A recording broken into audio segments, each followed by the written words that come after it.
so it never ends. Tone and lean and feel the groove. Every moment, a vibe you can't lose. It's for the culture, by the culture. Braylon's got the soul to show you. Breaking it down, lifting it higher. Feel the rhythm, spark the fire.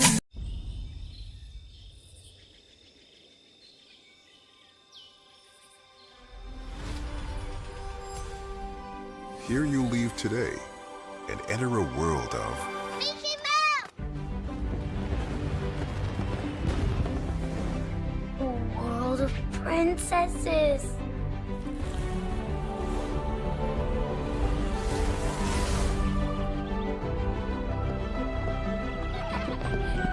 A world of villains.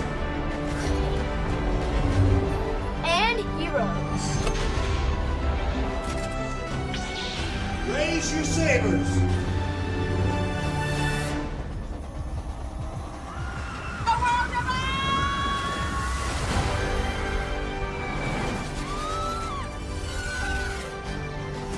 A world of other worlds.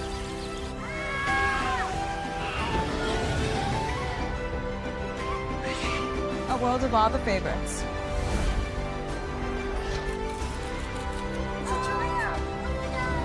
A world of throwbacks.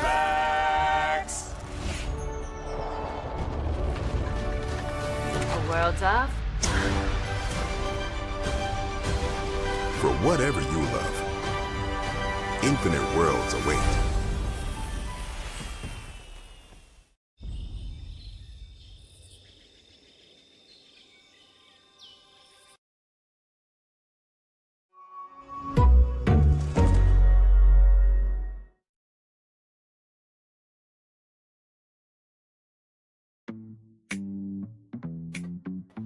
Y'all like that thumbnail? It is Halloween after all. It's under 30 minutes left for Halloween, so let's have a evil conversation. We're talking about a Disney evil conversation, ladies and gentlemen. Calm the hell down. Good Lord Jesus.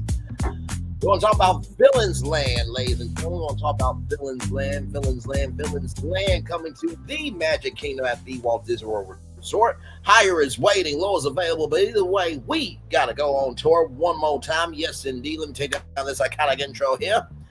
You see that virtual tour background? Yes, you do. You hear that virtual tour music? Yes, you do. And then there is me again. Hey, everybody, welcome in. Excuse me. Glad to have you here, John. I ate before the show. Anyway, yes, indeed. I've been just really kind of chilling out today because I knew it was going to take a lot of energy for the show that we're about to do. So I'm going to turn off my camera just for a little bit so that way I can kind of just rest and be comfortable before we get into the conversation that we're about to have. This is a bonus tour for you all. We're going to get into Disney Villains Land. Now, DSNY Newscast came out with a video talking about it. I haven't seen it. So we're going to talk about it live. This is our first reaction live here. So so there's the link there for Florentine and Phil. Come on up. I'm going to turn off my camera now. Just because, like, hey, y'all know my face. So we're just kind of chillaxing for right now until they come up. But this is very exciting. As you guys may or may not know, Disney Villains Land has been in the works for some time now. So in case you do not know how this announcement came about, let me just type in Disney Villains Land announcement there. There we go. That's what I'm looking for.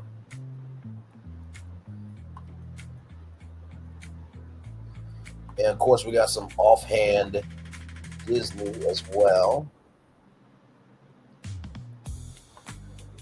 So let's watch this announcement here of how this came to be. Yeah, I'm right here.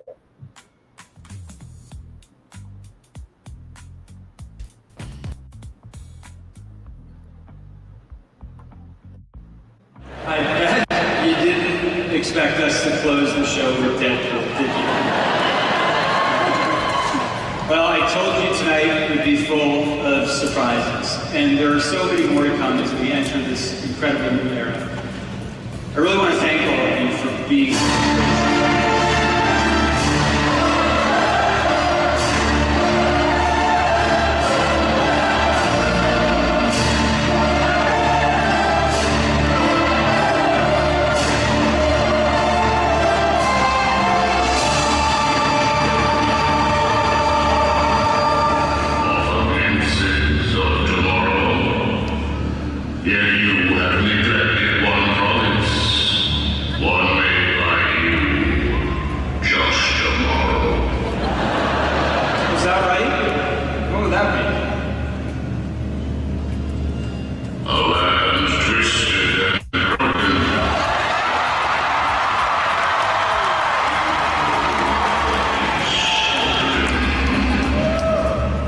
Look, I'm not going to discuss that place today.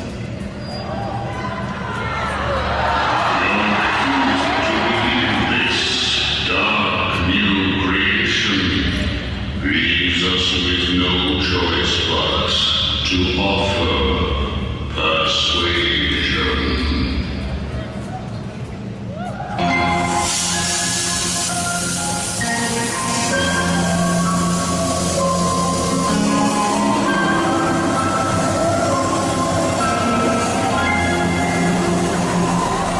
Trust in me, trust in me, shut your eyes, trust in me, you can't sleep, stay fast. Now, first of all, this is my first time actually seeing the full announcement. The fact that this woman sung through all this smoke and did her job well done.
D23, give it up for award-winning recording artist and queen of hearts and descendants to Rise of Red on Disney+.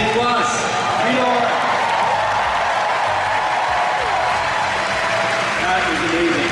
All right, we love our Disney villains, right? Their evil ambition gives us endless possibilities to tell great new stories. So excited to announce we are building a villain's land in the Magic Kingdom.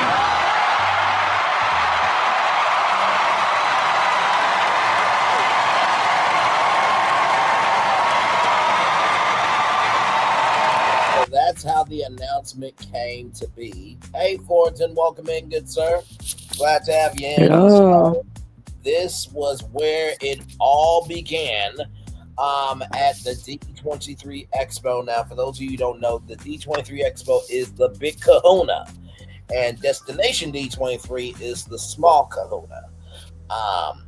Basically, you know, if you want to know where all the big announcements are going to be, it's at D23. For the just, you know, touch and go announcements or updates on anything will probably be at Destination D23. So from this, we get something quite incredible here which is the actual announcement. So, of course, we do have Offhand Disney as well, which, by the way, shout out to Offhand Disney because he is doing Offhand Universal now as well, which is going to be huge. I can't wait to see what type of content he creates out of that for sure. And I'm pulling up the Disney Villains announcement here because it shows off the where is it? It's at the map.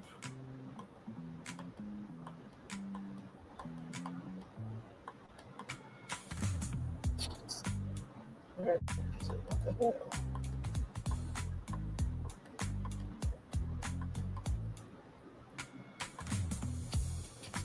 Hold on, map. There we go. Let me see if I put that in.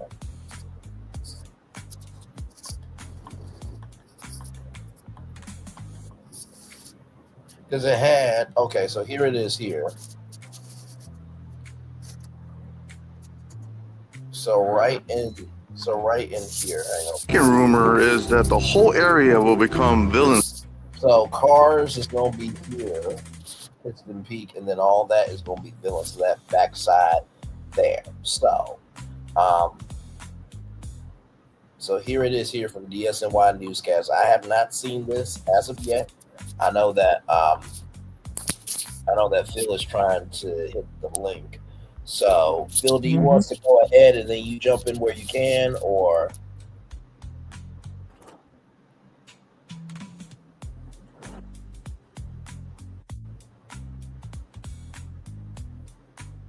And like I said, first time seeing this, so I don't know what DSNY Newscast is going to say here.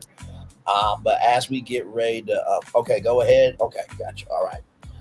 Before we go ahead, I know that one of the articles talked about the architecture design or architecture say that 3 times. Architecture, design, and style of Villains Land, right? And there is a guy that worked on Scar and many other villains that he is joining the cast of Evil to create this. So with that in mind, what's some of your predictions for it before we get into this? Oh, about what? About what DSNY Newscast potentially is going to say here. Because I haven't seen the video. I have not seen it either. I have no idea. Concept, maybe the architecture, the art style. Okay, kind of going more deeper into that. I do think DSNY Newscast, and by the way, if you haven't seen DSNY Newscast, he is brilliant as a content creator in the theme park sector. Very detail oriented. Kind of like myself, just a little bit. just a little bit. He's on another level. He got the whole studio and everything else. We just got what we got here. But very detail oriented. And I do believe he will try to glean maybe some attractions as well. So with that being said, let's make it do what it do. We'll watch this, and then of course we'll watch Offhand Disney as well. Here we go. Hi. Hi there, Walters. I'm Jack, and this is DSNY Newscast. And today, I want to talk about Villains Land coming to the Magic Kingdom, or should I say, the yet-to-be-named Villains theme land that's going to be built at the Magic Kingdom over the next few years. As you see, it was roughly around this time last year that I last spoke about this topic in great depth here on the channel, and I thought right now would be a great time to dive back into this topic and discuss everything that we know about the land in terms of the storyline, the theming behind the land, the latest look at construction now that it's officially underway for Villains Land, and then also talk about the possible layout of a Villains Land at the Magic Kingdom and the logistics behind building such a land at the Magic Kingdom. And so, with that being said, let's begin by talking about the storyline and the theming. And just to act as a quick refresher, this land was announced last year at D23 in August of 2024 as part of the big final announcement for the Disney Experiences presentation hosted by Josh D'Amaro, and on stage he said that the land was going to feature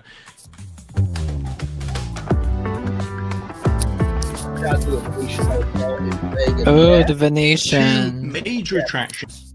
Very, very, very wonderful hotel, by the way. One of the biggest hotels in Vegas as well. Oh, have you Shopping, stayed there? dining, No. and it will all be on an No, I incredibly haven't stayed there, but I definitely would love to go sometime for sure.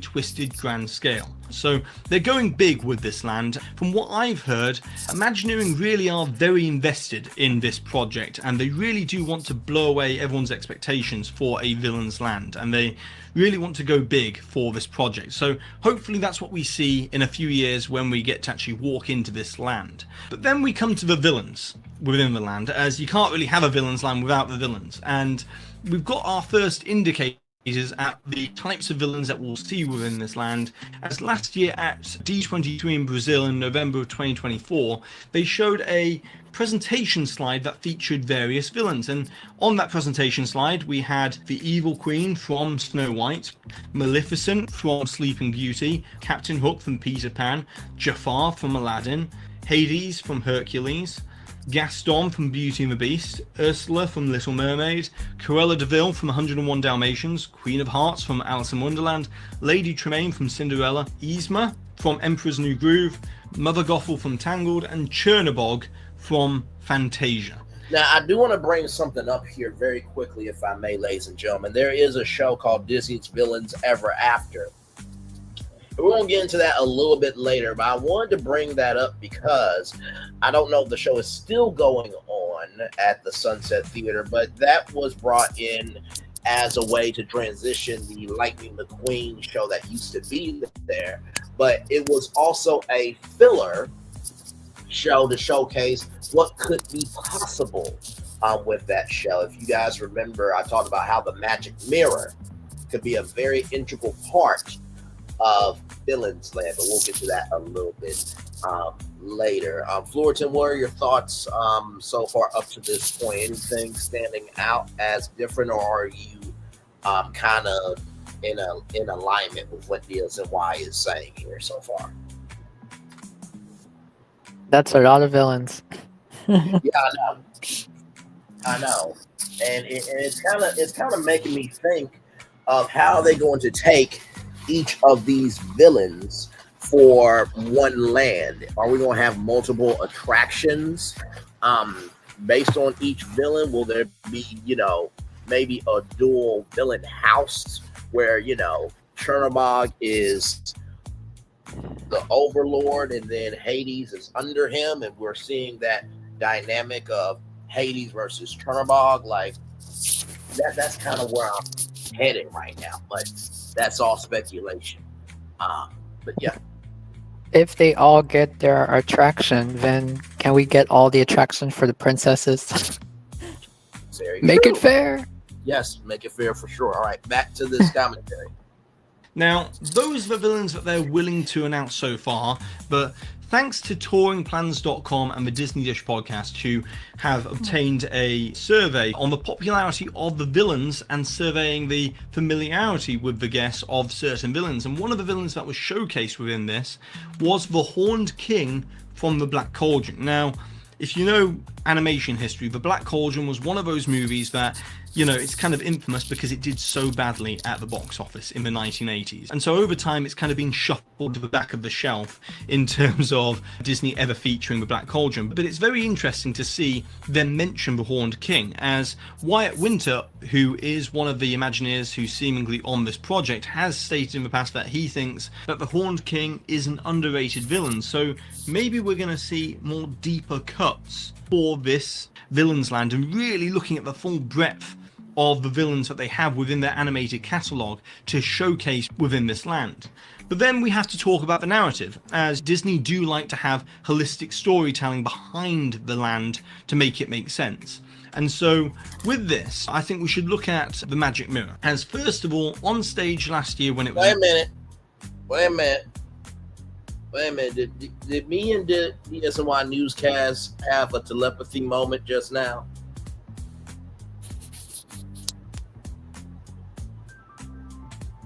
With the Magic Mirror. He knows your head.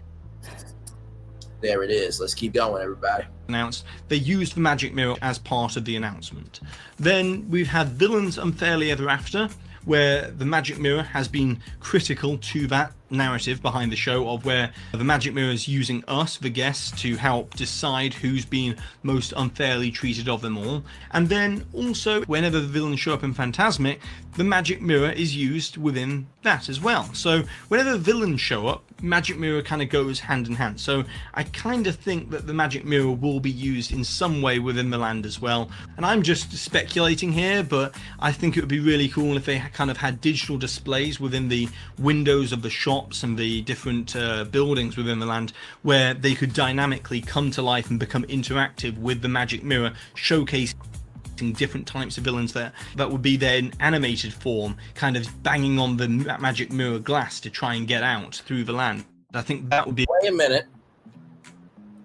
Florida and Phil, is there any attraction, or actually take that back, let's forget attraction. Is there any land in Orlando, Florida that's open right now that is a part of a whole universe that I believe you can do that in a place called Paris, or a magical version of Paris? Can somebody fill in the blank for me there, please, and thank you. You mean Ratatouille? No, not Ratatouille. In Paris. Yes, we're talking about another park, though. Another park. Mm-hmm. Oh, Disneyland Paris. Nope, it's a book series. Oh, I see. Oh, a books. Oh, yeah, Beauty and the Beast, Gaston. No, not that Right? one. Mm-mm. A book series. A French book series. Disney had access to this series and passed on it. And it's French. Oh, And now it's at its competitor. oh. You gotta ride the Hogsmeade train to get there. Oh yeah, Harry Potter. Mm-hmm. Mm-hmm. And you can do that at the Oh yeah, you got me at, oh yeah, you got me at the Paris. Why I wasn't thinking about that? Okay, you got me. So it's interesting with DSNY Newscast how we're pointing out similarities of things. I don't think he's hit my idea with the magic mirror yet. And if you watch that particular live, I gave away what I think they could do with the magic mirror. I think Florida and Phil were there for that live, so I think they know as well. So let's get back to it. This was interesting. Yeah, pretty cool way of integrating them and having that interactivity within different parts of the land as well. Then in terms of the theming for this land, now it would probably be pretty easy to just look at the animated catalog and just put that into one land, but the problem with that is it would be thematically broken, as each one of the different animated movies has a very different style of location and environment that the villains are showcased within. And so Imagineering have created this new type of architectural styling that they announced on stage at Destination D23 this past August, that they said it's going to be called conjured architecture. And this is really looking for inspiration from Art Nouveau in Paris and the Catalan modernism from Barcelona within the architecture there, to kind of create this new type of architectural styling that they'll feature within the land itself of Villains Land, called conjured architecture. And so in many ways it's kind of the opposite to what we see within Cinderella Castle. Cinderella Castle uses fantasy inspired Gothic and Gothic revival architecture, and also Baroque romanticism, as well as some French Renaissance motifs within the castle design. Whereas this design of conjured architecture should make you feel a little bit uneasy about the architectural stylings, and where they all kind of look a little bit broken and jagged and kind of reaching in and trying to reclaim the land itself. And just to dive into this a little bit more, to give us a better idea of what this Villains Land will look like, I've looked at the notable locations that were shown within this presentation slide here that you can see. And first of all, Imagineering are looking at Catalan modernism. as a major inspiration behind this land. So here we can see you've got Casa Batlló, which is nicknamed as the House of Bones, for very obvious reasons here. You've got Casa Mille and also Palo Guay, which is this kind of design here that you can see within this photo of this kind of spinal structure within the interior of the building. And all of this was designed by a famed architect of the late 1800s called Antoni Gaudí. But it's important to look at the inspiration behind the design of this conjured architecture. As we can see here in these photos, that you've got kind of the skeleton structural motifs like the balconies that resemble skulls and a roofline that resembles the spine of a dragon. So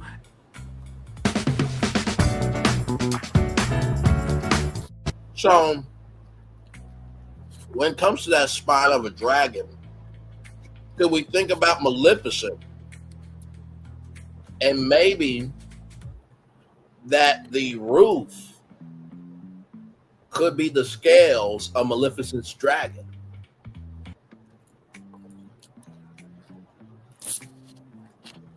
Could that be a possibility?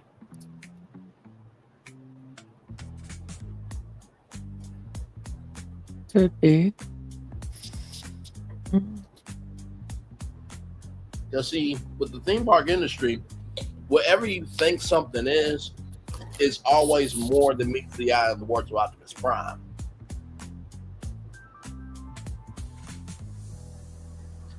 And also, too, like we talked about in our last live,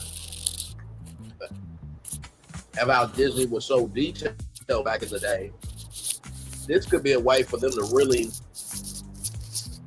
utilize the texture and the depth of all these villains on the doors, the doorknobs, the curtains, the carpet.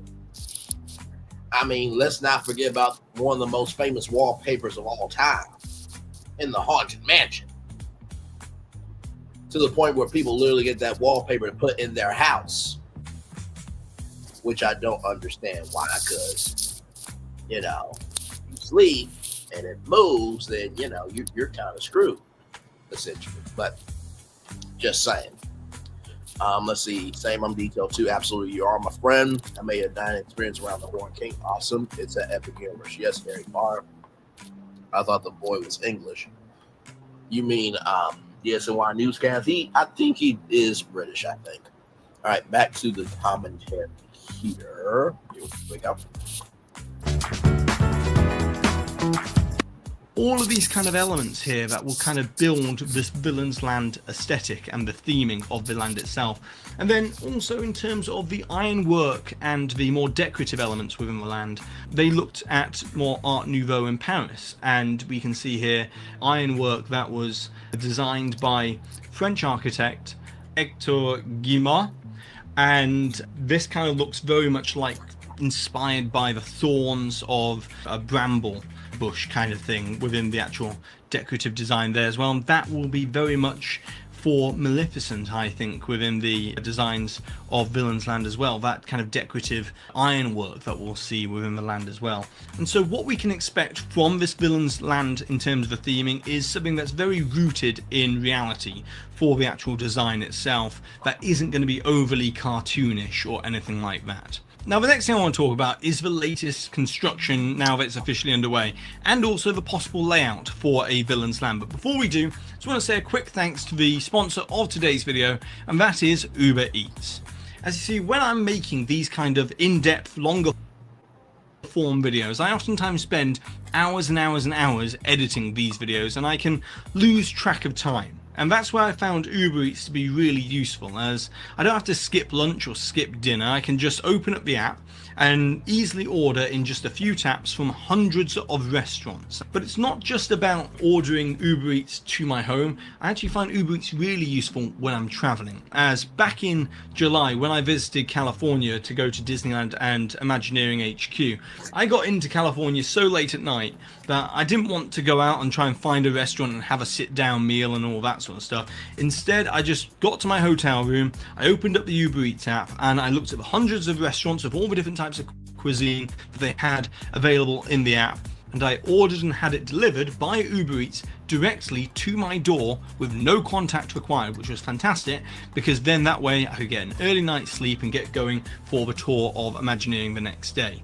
So whatever you're craving, from pizza and burgers to salad and sushi, browse, order, enjoy with Uber Eats. And if you use my link in the description box below or scan the QR code that you can see on the screen right now, you can use my offer code of DSNY15 and get $15 off your first order with a minimum basket of $20.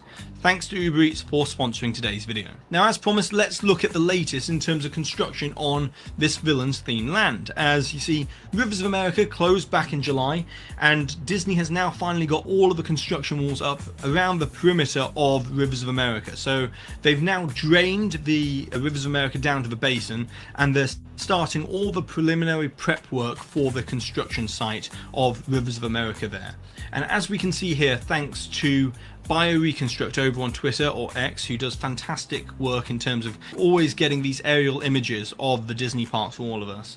Rivers of America and the waterways down near the back of where Tiana's Bayou Adventure is, around the backstage area, has actually been dammed. So they will be blocking that area off, and that'll be permanently dammed, so therefore no more water will be coming in to the Rivers of America construction area. And obviously it goes beyond just draining the rivers. We're now going to start talking about demolition, as demolition has actually begun.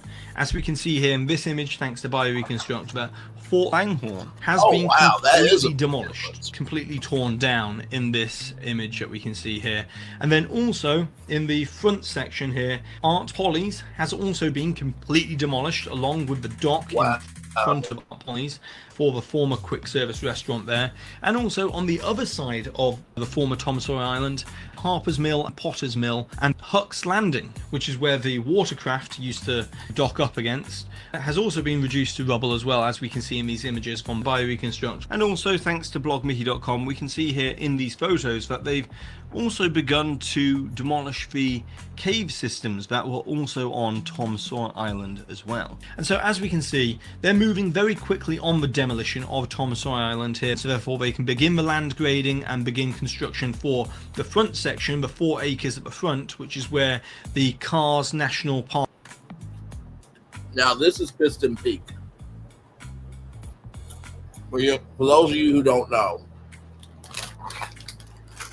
they're trying to bring cars to the East Coast. Now, La Renee Creole said the best thing you could do is change the Tomorrowland Speedway to cars, which would probably be more feasible and more cost effective.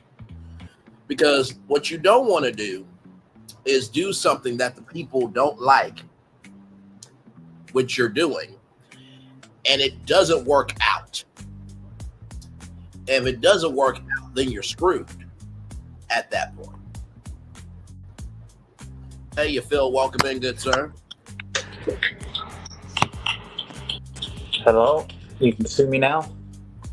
Yes, we can. Loud and clear, good sir. Hey, Phil. Alright.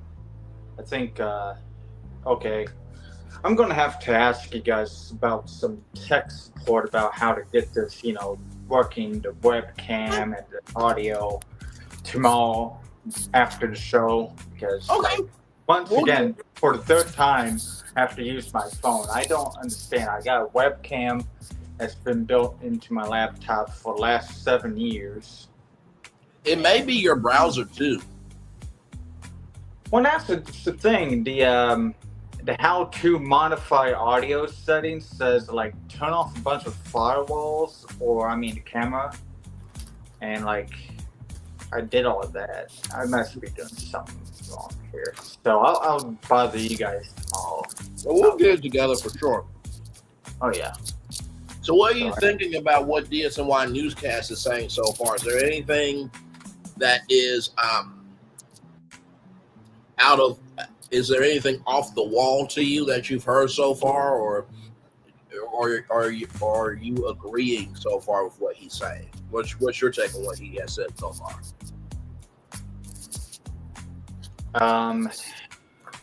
What's Florentine's opinion? Because I was kind of in and out, out of focus.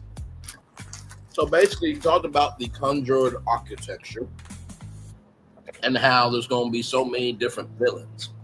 So he talked about that, but he also talked about how construction has already started on Rivers of America to put this in for Piston Peak.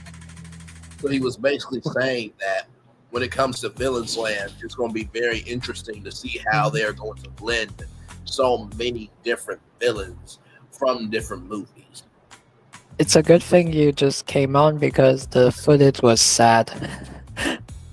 Demolished. No, I'm just testing my camera here. I'm listening to it on mute on laptop, or I listen to you guys on my phone. That's how I'm doing this here.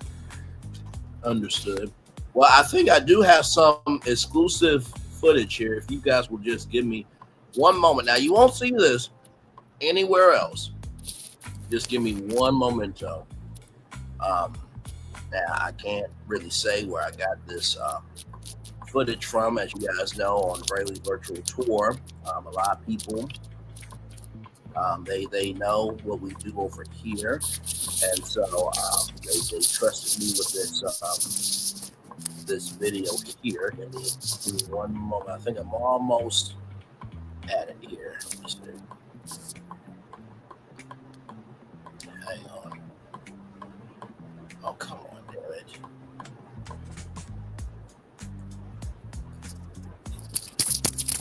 Okay, now I think I'm getting close. Okay. All right, you all. You are not going to see this anywhere else, okay? I want everybody to get that clear. If you're wondering why I'm off camera, I am eating, so I do not want to be eating on camera. Yeah, I already did that once. So, give me one moment here. All right, y'all. Exclusive footage. Okay, here we go. This is exclusive footage. I'm drinking in Great Rivers of America now. Yay, yay.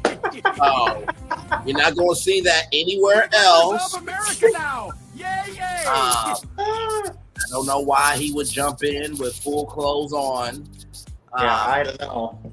That's Bob Iger, ladies and gentlemen.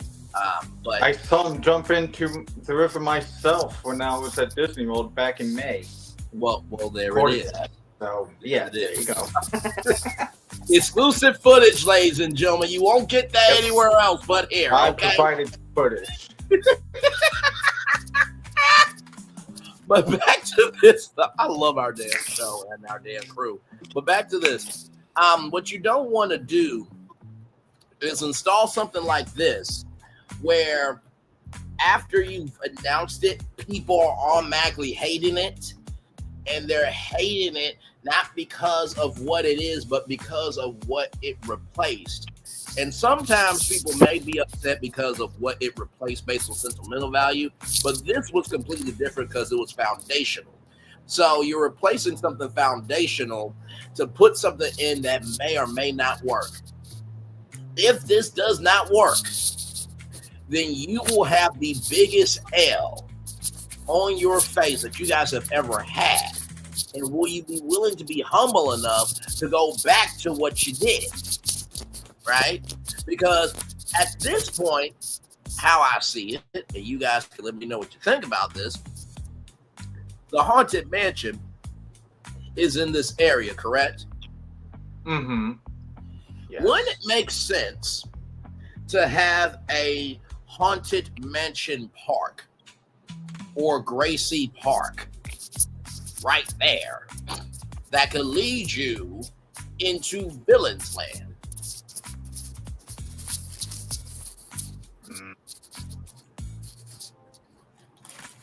You know, I have preference of keeping Rivers of America, or I'm just narrow-minded.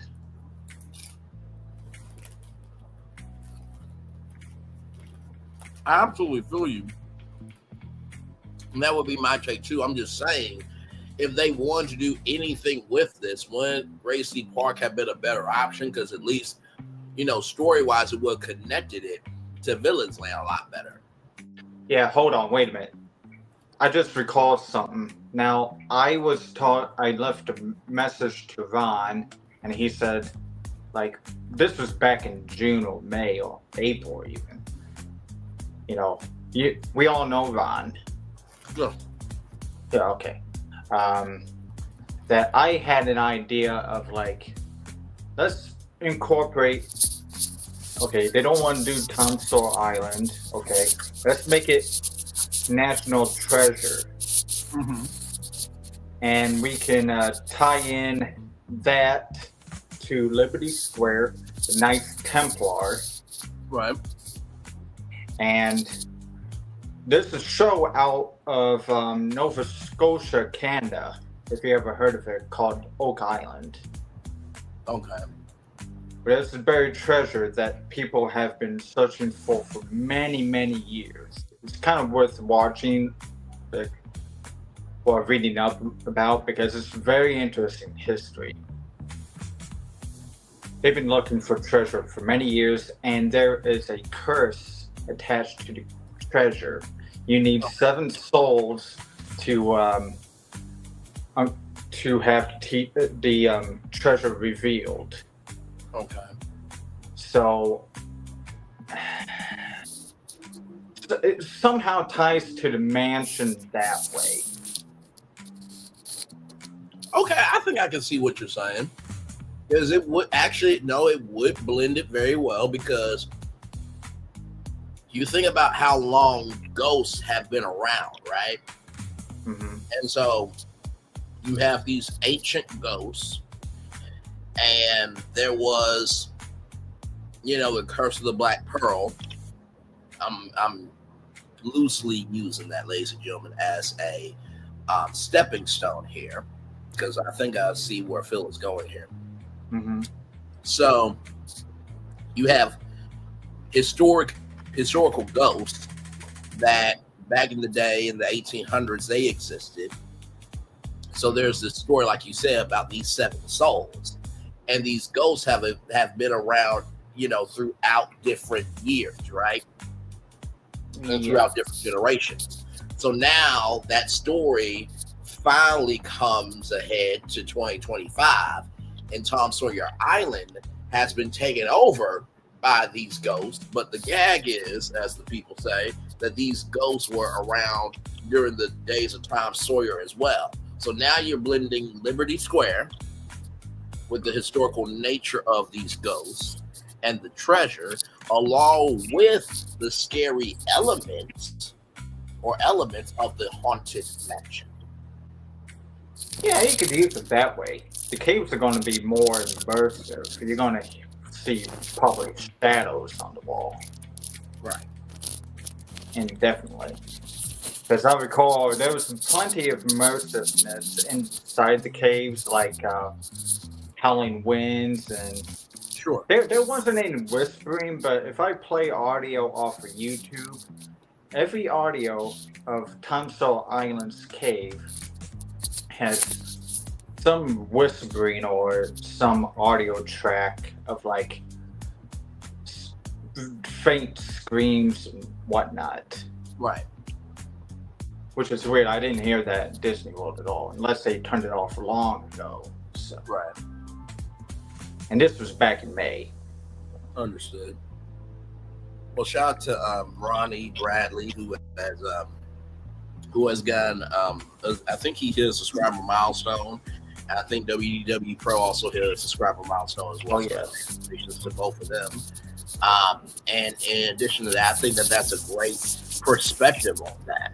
And I do think there's some underutilized intellectual property that they're not using. So I think that was a great take that you just brought in. And also too, that, the National Treasure, right, along with the Haunted Mansion in that island, that haunted island could lead to Villains Land as well. So I can see that take as well. So very good. Yeah, because we hear Knights Templar always mentioned a lot in National Treasure. Right. How many times we've heard that many of the founding fathers were Knights Templar? True. Many freaking times. And they designed Washington, D.C. with some symbolism of Masonic Templar imagery. No, very, very good. Very, very good. Very, very good indeed. Thank you for that, Phil, for sure. Who are the high reps? High reps are the ones saying no, to keep Rivers of America. And then, is this better than Encanto and Coco Town Village? Do you mean what Phil suggested, or do you mean Piston Peak?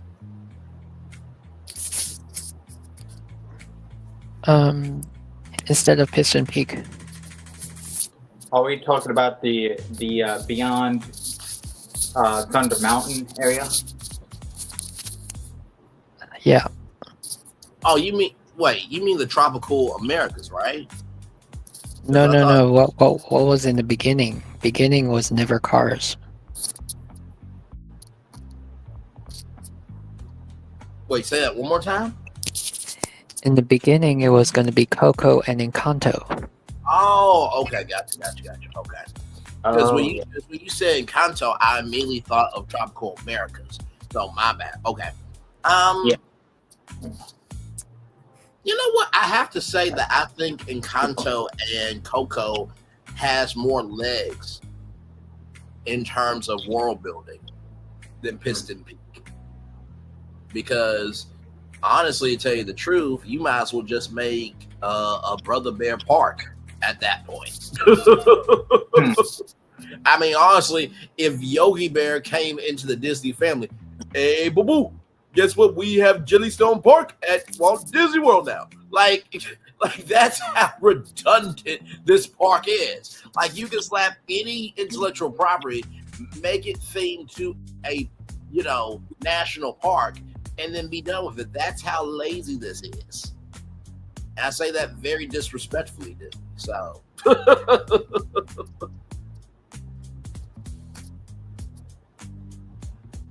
Because the big thing is, how are you going to tie this back to the Cars franchise? I do think there was some airplane references, in Piston Peak, but it's almost like you would have to do a new digital series introducing this Ranger that no one has ever seen before. You know what I mean? So. No, I'm laughing at what Florentine just commented. Oh, yeah. I just saw 200 Acre Woods of Tom Sawyer. You know what? Well, I am Winnie the Pooh's grandfather, and back in my day, there were honeypots. I was a drunkard or two on some honeypots. Now, my grandson Winnie the Pooh obviously has nicer conditions than his grandfather, because back then the tree was the tree. We didn't have trees with doors on them. You see. Yeah. You know what's actually more funny? Just that he mentions that, I just recalled the black bears that went into the park back around 4 years ago. Oh, yes. Oh, yes. That's the Winnie the Pooh right there. Mm-hmm. Absolutely. So here's the comment here for everybody on the screen, and then Cars 4 Piston Peak. But would anybody want Cars 4 Piston Peak? No. Like, sincerely, I mean, and I get why Florentine is putting that up, because, like I said, you have to connect this to intellectual property somehow. So if they don't recognize this from any of the Cars movies or digital series or in the merchandise, then this is gonna fall flat on its face. Yeah, the peak of Piss Town, or what I like to call Pissing Creek. Right. Or Pissing In Creek. I mean, when you look at Ray Ayer Springs Racers and you see that iconic sculpture, right? That was in the movie. So that made sense to bring that to real life. But with this, there wasn't, I don't think Piston Peak was in any Cars movie. I don't even remember Piston Peak from the first movie.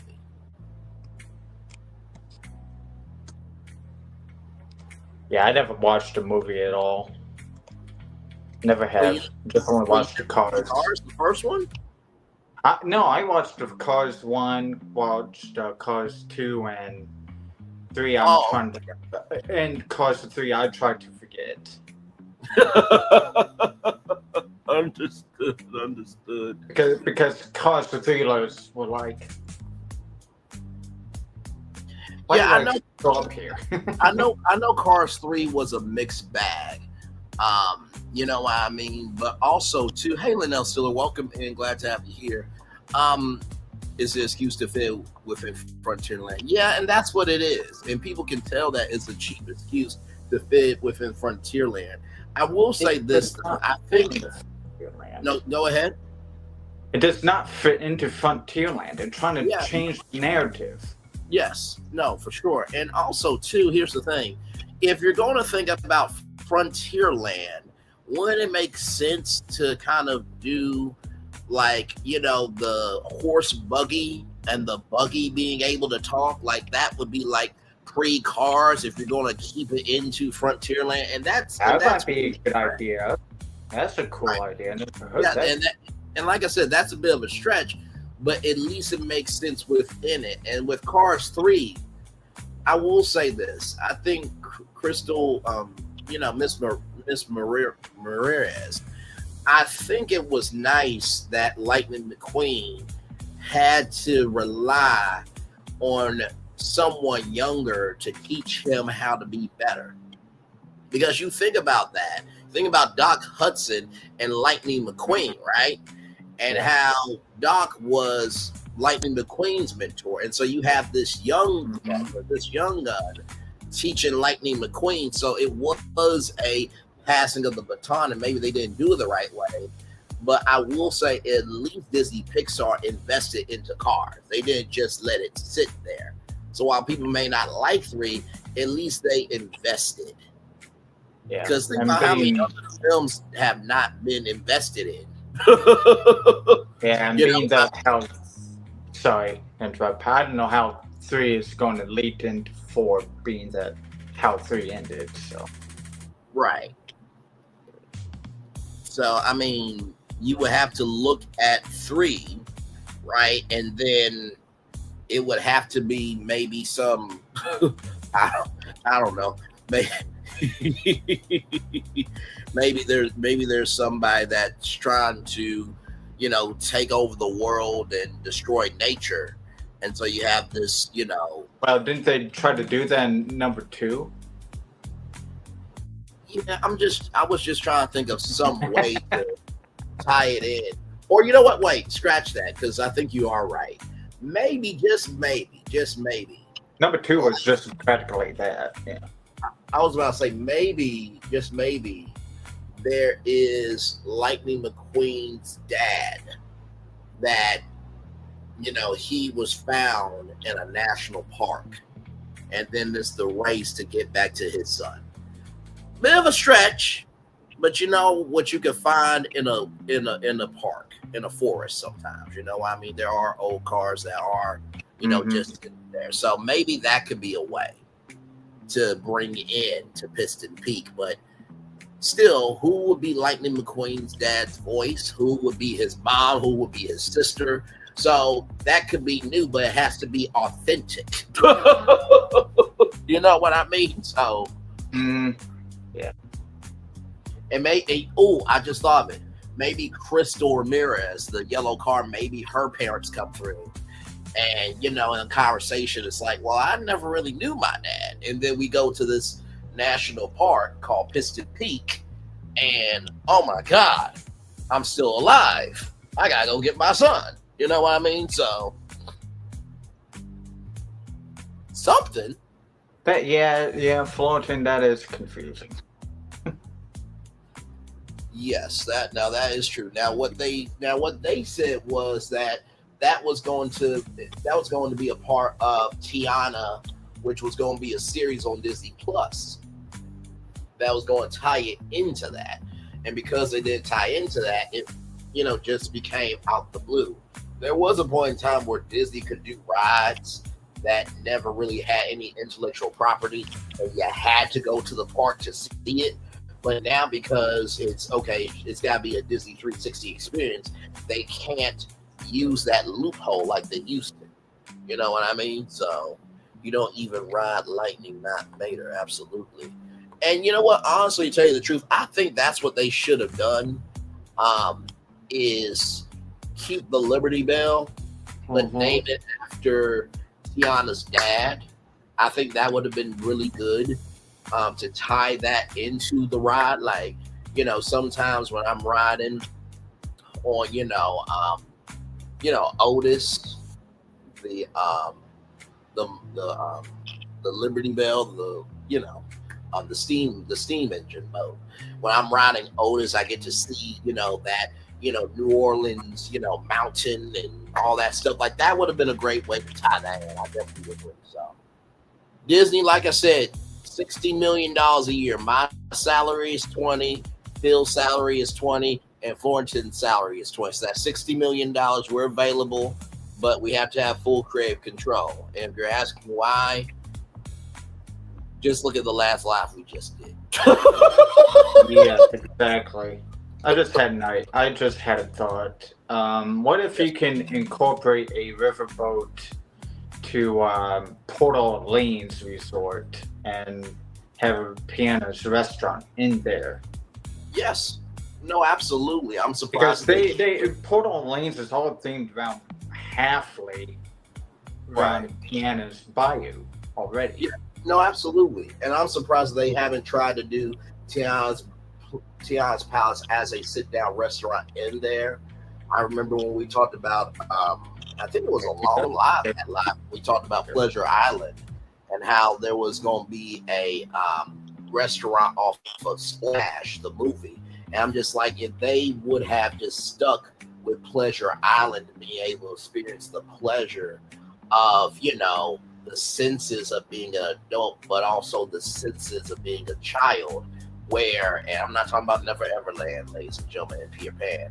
I'm talking about imagine you being able to go to Tiana's Palace at Pleasure Island. Now, how does that relate to Pleasure Island? Well, first of all, there's the pleasure of, oh my God, there's this childhood movie that allowed me to see a Black princess for the kids. But then there's the pleasure of, oh my God, I have the pleasure of experiencing New Orleans. I've never been to New Orleans. So that would have been great to do that if Disney could have found the right, intellectual properties in terms of different places from different Disney movies, combine it with real life.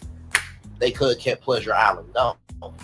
But, they're the smart ones. We're just on YouTube talking shit. That's just all we do, just. Yeah. Since we're in Port Orleans already, remember I was trying to make concept ideas for a Haunted Mansion Resort over there? Yes.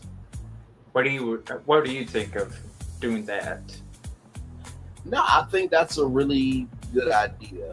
I think the biggest thing whenever it comes to, expanding an idea or connecting the idea is making sure that and I'm saying this from a media producer point of view, not so much a theme park goer point of view, but it will relate to the theme park point of view in just a minute. If you are going to create a concept or link it to something, make sure that it is easy enough to understand for a consumer, but expansive enough where the theme park goer feels that they have value out of the experience. Now that's not easy to do because the mechanism of storytelling is you can't make the story too long where consumers will not want to come to that extension. But you can't make it too short where the theme park goer's like, is this all you got to give me? So it's a very fine line. Very fine line. Yeah. Exactly.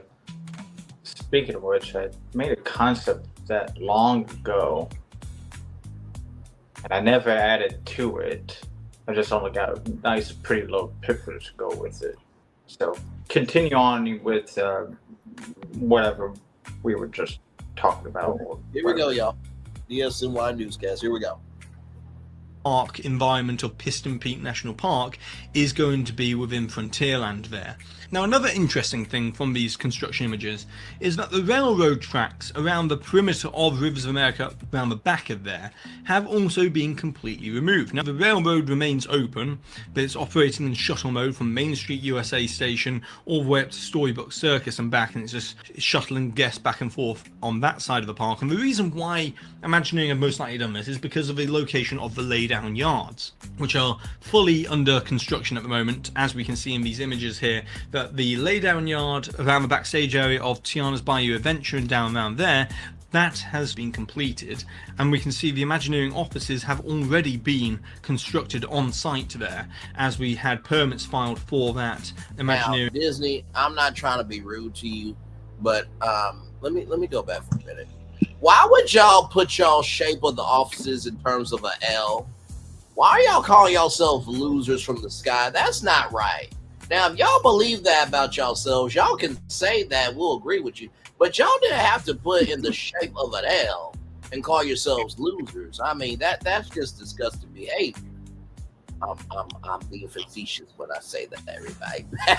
Back to the video. See, the Imagineering offices have already been constructed on site there, as we had permits filed for that Imagineering facility backstage there a few months ago. But the laydown yards are an important part of the construction process here, as what they're used for is a staging area to put all of the different construction vehicles and construction equipment and materials on a hardscape surface to keep the construction zone relatively clutter free. So that's the reason why these laydown yards are very important to getting the construction underway, because the other way they could do it is they could have gone in underneath the train track that had the bridge across the water backstage. They could have brought the construction equipment and materials in underneath there each time, and then they could have kept the railroad open. But I think Disney wanted to, really get going on this project in a bigger way. So they've lifted up the train tracks and they're getting construction equipment in there much faster. Now, the size of Villians Land is the next thing I want to talk about here, as I've previously measured it out as a So right here, everybody, is going to be Villians Land. Now, I believe that all this, and Phil and Fullerton, y'all can let me know if I'm wrong, but I feel like this could be for expansion, correct?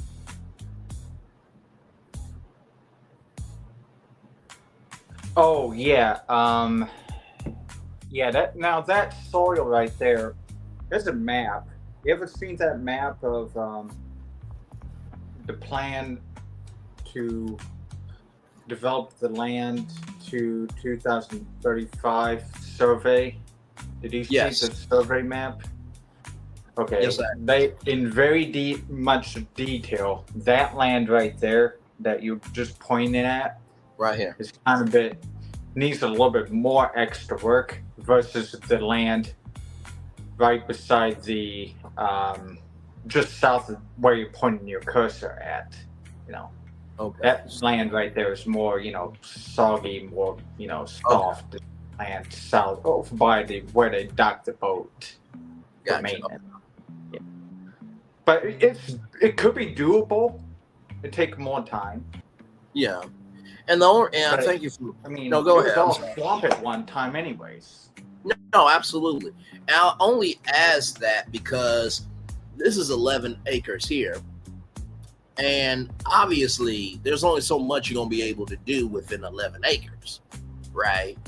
And so if they wanted to make this Villians Land, I feel like this would be a more adequate Villians Land here with all this, because I feel like this is just a mini park, honestly, to tell you the truth. And then of course, because they're turning this into Piston Peak, then it's going to be awkward, because at least Big Thunder Mountain right here, there is a spirit of the mountain, because when it was the gold mine rush and strange things happened with Big Thunder Mountain, there's an element of scariness here that makes sense for this somewhat, but then you have this that makes this shit.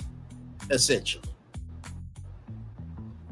But yeah, you know what? Calling back to what I just said earlier, the miners probably found some gold, you know, that was on my island, and that's somehow tied into the legend of the haunted mine on Big Thunder Mountain. Good point. Good point, right? Because it's like right between Haunted Mansion and Big Thunder Mountain. Right. So it could go both ways here. Yes. No, absolutely. Absolutely. Approximately 11 acres of land, and that's including a little bit of space that's allocated backstage behind Haunted Mansion and It's a Small World up in that top right hand corner of the construction site there. I think that space there as well will also be allocated to Villains Land, and I'll explain the reason why in a minute. Because it's logistics, I think they'll need to have that space available. What I wish I knew earlier in my weight loss journey, Huel. If I could go back and tell myself one thing, it's you don't need to overcomplicate. Now, I do want to bring up the land suitability maps that we've got here, as there was a really creepy... This is the map that Phil was talking about, ladies and gentlemen, right here. Improvement District map that was published a few years ago. That was for 2032, and it shows that this parcel of land for 10 acres is marked as marginally suitable. That means that they could use it if they wanted to, but they would need to do a lot of preliminary prep work on the actual land to get it ready and stable enough for active construction on that piece of land itself. And that's land grading and stability measures for the land, because obviously land in Florida is kind of susceptible to sinkholes and stuff like that, so they need to stabilize the land. So in 2032, that land is supposedly marginally unsuitable. But in 2045, in the Central Florida Tourism Oversight District land suitability map, that laydown yard that's north of Villains Land goes from marginally unsuitable to completely suitable. So there's 10 additional acres back there that they can access for a future expansion. And it just goes... Okay, so...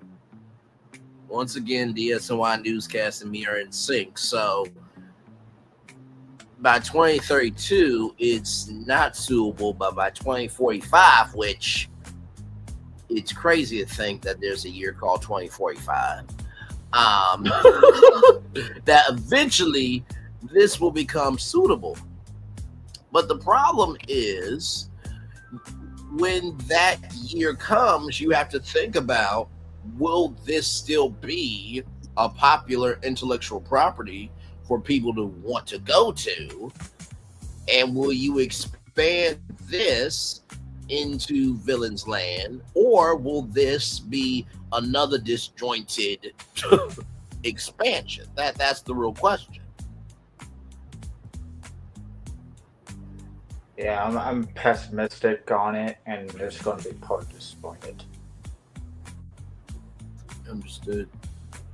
Goes to show that this whole kind of removal of Rivers of America and losing the Tom Sawyer Island attraction and also the riverboat, they're gaining so much more in terms of a future play 10, 15 years down the line, kind of longer term strategy for the future of Magic Kingdom to increase its capacity, as it is the most visited theme park, not just Disney park, theme park in the entire world. So they do need that kind of area for further expansion, and that's what we're looking at. By 2045, that 10 acres of land becomes suitable for construction. Now, next up, let's talk about the layout of Villains Land, as I want to say a special thanks to blogmickey.com for this find, as there's been a new environmental resource permit that was filed with the South Florida Water Management District. And yeah, this sounds very boring and snoozeworthy, but it's actually very important, as it shows the stormwater management and the drainage for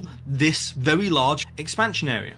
But the interesting thing about this permit is it doesn't just outline the 15 acres of Rivers of America, but the project scope for the stormwater drainage system that it's going to facilitate is going to be for 33 acres of land And so that doesn't mean that Villains Land and Cars is going to be 33 acres, but it's very interesting to see that Disney are putting the work in right now to, future-proof the area 33 acres worth, an additional 18 acres beyond the 15 acres that we reckon Villains Land and Cars will be within the Magic Kingdom for future expansion. But what's even more important about this permit is that we've got the drainage lines themselves from this permit. And Mike over at Blog Mickey makes a very good point about these drainage lines, as oftentimes stormwater drainage systems need to be kind of easily accessible. So they are oftentimes aligned sort of with walkways within the park, so therefore you can easily get access to them. They don't often go underneath attraction show buildings, or at least big attraction show buildings. So if we think about it from that perspective with these drainage lines, it seems as if we're looking at a rough layout of what we can know will be walkable areas within Villains Land, and which areas will probably be where the buildings will be located or attractions will be located. So let's look at the possible attraction sizes and layout here. And first of all, I want to talk about that top right hand corner behind Haunted Mansion and It's a Small World back there. As in that location, you can see that the drainage line just kind of stops, and it probably stops there because I reckon there'll be a massive attraction show building in that location. So the size of this show building, you could probably go up to around 85,000 square feet for an attraction show building in that location, which, to put that into context, that's roughly around the same sort of size as Pirates of the Caribbean at the Magic Kingdom. So it's a very sizable building that they could probably build back there. And the reason why I think the attraction show building would need to be in that corner is because it's then got direct backstage access to the backstage of Magic Kingdom, and for any kind of show building like that, they do need direct emergency access to the building as well for safety and emergency protocols. So I think that's where the building will go if there's going to be a big attraction show building here. And in terms of what this attraction could be, it could be either an e-ticket dark ride, like a boat ride. That's what I personally would think would work really well within Villains Land. It's a high capacity boat ride. And wait a minute, hang on a second. Could that boat ride be the potential return of Snow White Scary Adventures? Instead of a track system where you're going, in a buggy, could you go through the forest like Pirates of the Caribbean? Because that is one ride that a lot of people really missed. And I know La Renee Creole, she really misses that ride. So imagine if Snow White Scary Adventures came back in that 85,000 square foot show building. Yeah, I made a concept for Tangled to go to a place where Snow White was just a few weeks ago. Gotcha. I could share that live too. Yeah, no, go right ahead. And like I said, y'all, these are just all predictions that we're given. Nothing is concrete. What I just said was one idea of many. I'm sure Phil and Fullerton have their ideas of what they could do with 85,000 square feet. But just know this, whatever is going to go into that 85,000 square feet will be a premier Lightning Lane attraction. I remember when it was just a Disney Fast Pass attraction and everybody was happy. You'd have had to pay all this extra shit, but that's neither here nor there, but it's a very important point. But either way, it's definitely going to be a dominant villain ride. Like, it's going to be a prominent villain that, okay, this is Jafar's ride or this is Scar's ride. Something that I'm thinking for sit-down restaurant, and I remember saying this on Resort Recon with La Renee Creole, and she got immediately excited when I brought up Disney's House of Mouse, right? Mm-hmm. If you don't know what House of Mouse is, I need to check your childhood and see if you had one, respectfully and disrespectfully, because that was one of the biggest cartoons on Toon Disney, where it was basically a sit-down restaurant in Toontown where you got to see, new cartoons / old throwback cartoons, and Jafar and Maleficent, they became a couple on that show, essentially. And that's where Disney villains and heroes gather to eat, talk, and relate. So could there be a house of villains inside that 5,000 square foot show building? Now, of course, a show building does not just have to be for a ride, but it can be for an attraction as well. There's a lot of possibilities with that 5,000 square feet. Let me see. I got it to work.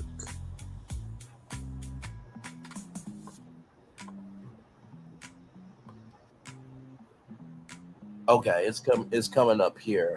See it on my end. Yes, I'm clicking on my link here. Yes, I have it on my. That link works. Okay. And it seems like whenever I send it on my phone, it works. Okay. Versus the Windows computer, I don't know what's going on. Gotcha. So I do have it up here for Phil's Tangle Ride. Before that, what do you think of what I'm saying, Phil and Florence? Do y'all think that that's a good train of logic, that whatever that 5,000 square foot building is going to be is definitely going to be either an attraction that will be a dominant villain, or it could be something like House of Villains, something that could be a sit-down restaurant or a walk-through experience? Because if y'all remember, for the Haunted Mansion, it was going to be called, in the words of Ronnie Crump, who rest in peace to him, great Imagineer, great individual, great just genius of mind. He said it was going to be called the Museum of the Weird. It was going to be a walkthrough attraction. So what do y'all think of that train of logic? Yeah. Okay.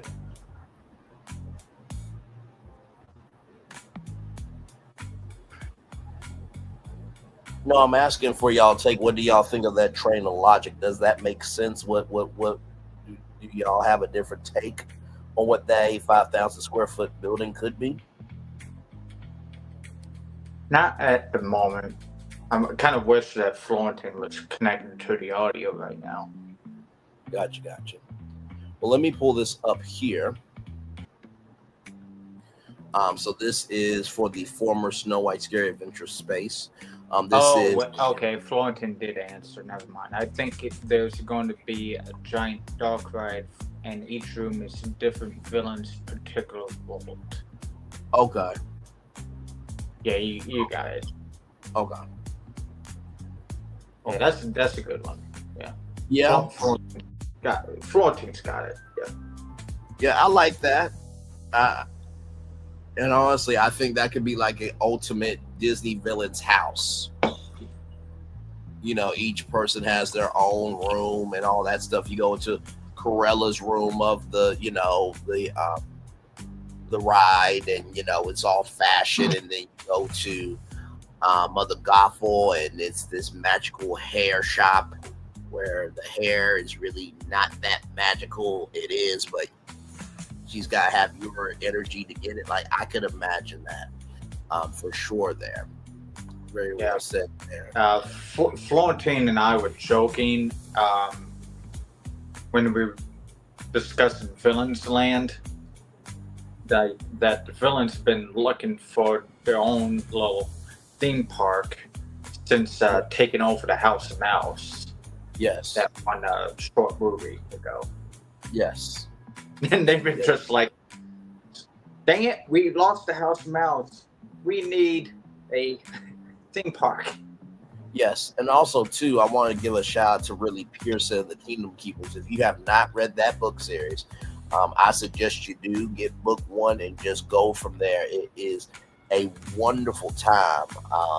Ridley Pearson had unfettered access to get into the Disney parks after dark, and he brings you into Disney Unlike any other offer I have ever seen, heard, or read since. There is nobody like Ridley Pearson. So shout out to that great man there.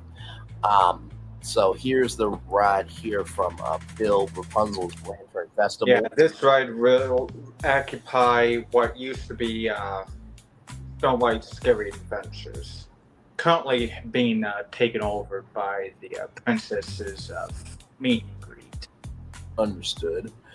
So Rapunzel's Lantern Festival, the ride system is an Omni Mover or classic dark ride car on a floor level track. The small ride vehicles enhance the intimate, up close nature of the scenes. Theme and focus, the ride focuses on Rapunzel's emotional journey to the kingdom and the iconic Lantern Festival.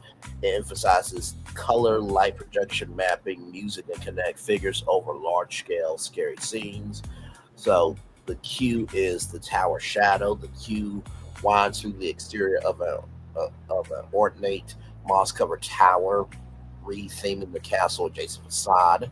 Sounds of a waterfall, birds chirping, Rapunzel singing, gently drift through the air. And then the walls feature murals painted by Rapunzel depicting scenes of her life, and you can see a glimpse of her hair peeking out of a high window.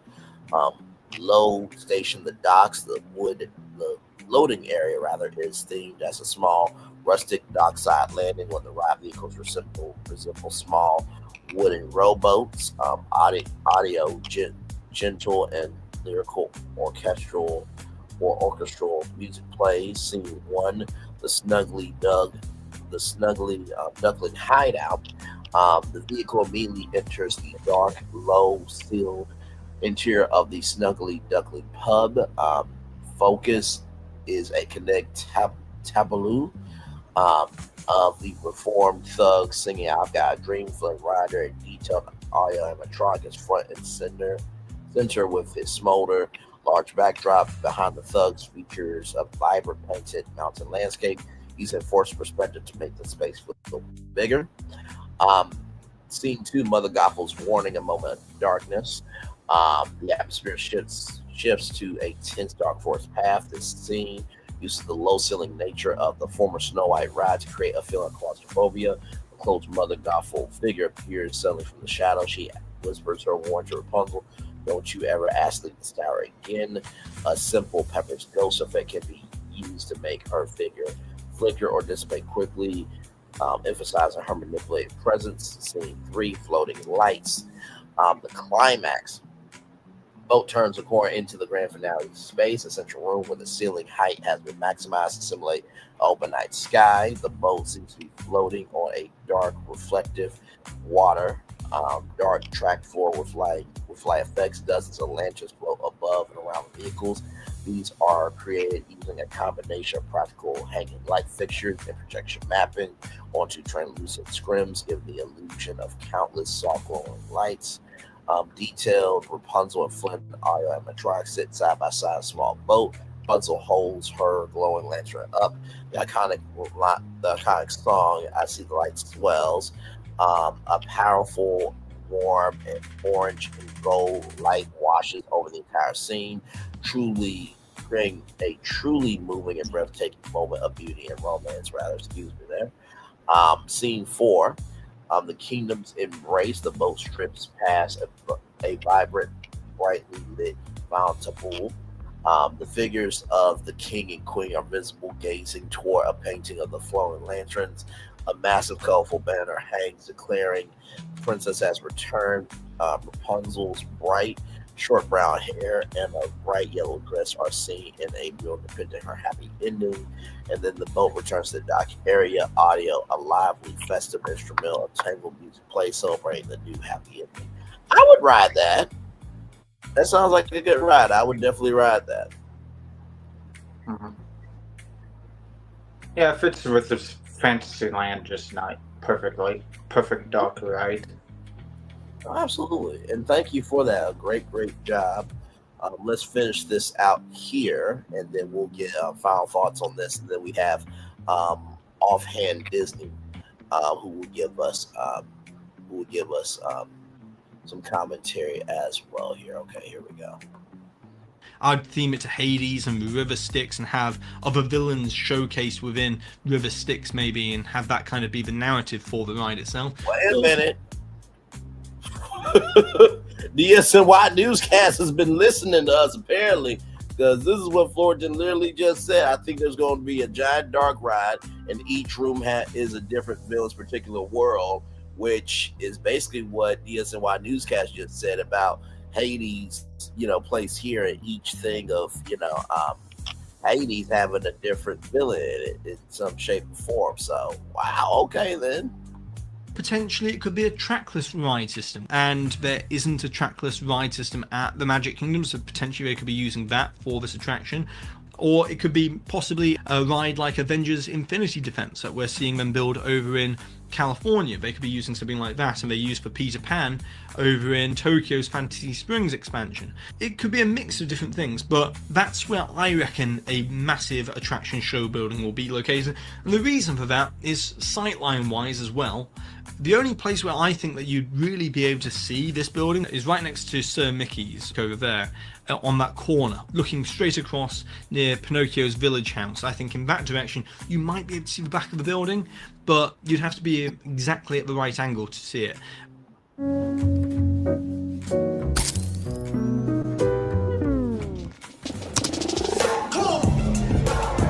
serving some fresh beats! Or obviously at the top of Tiana's Bayou Adventure, you'll most likely be able to see it from the top of there as well. And then we've also got to think about the shopping and dining within the land, and I think that that will be located over on the left hand side of Villains Land, over in this section next to Big Thunder Mountain. And the reason for that is because you've got more than enough room the other side of the drainage line there, where you could get maybe a 25,000 to 35,000 square foot dining location. Now, to put this into context, Be Our Guest over in New Fantasyland is around 25,000 square feet for that dining location, so you get a fairly sizable dining location in that location there, and also include maybe even a quick service restaurant as well down that side as kind of a street aspect there. And you've got direct backstage access underneath the train tracks, as you've seen previously with the bridge that goes across there. I think the elevation level for the train tracks will remain the same, and I think you can get the food materials in and out backstage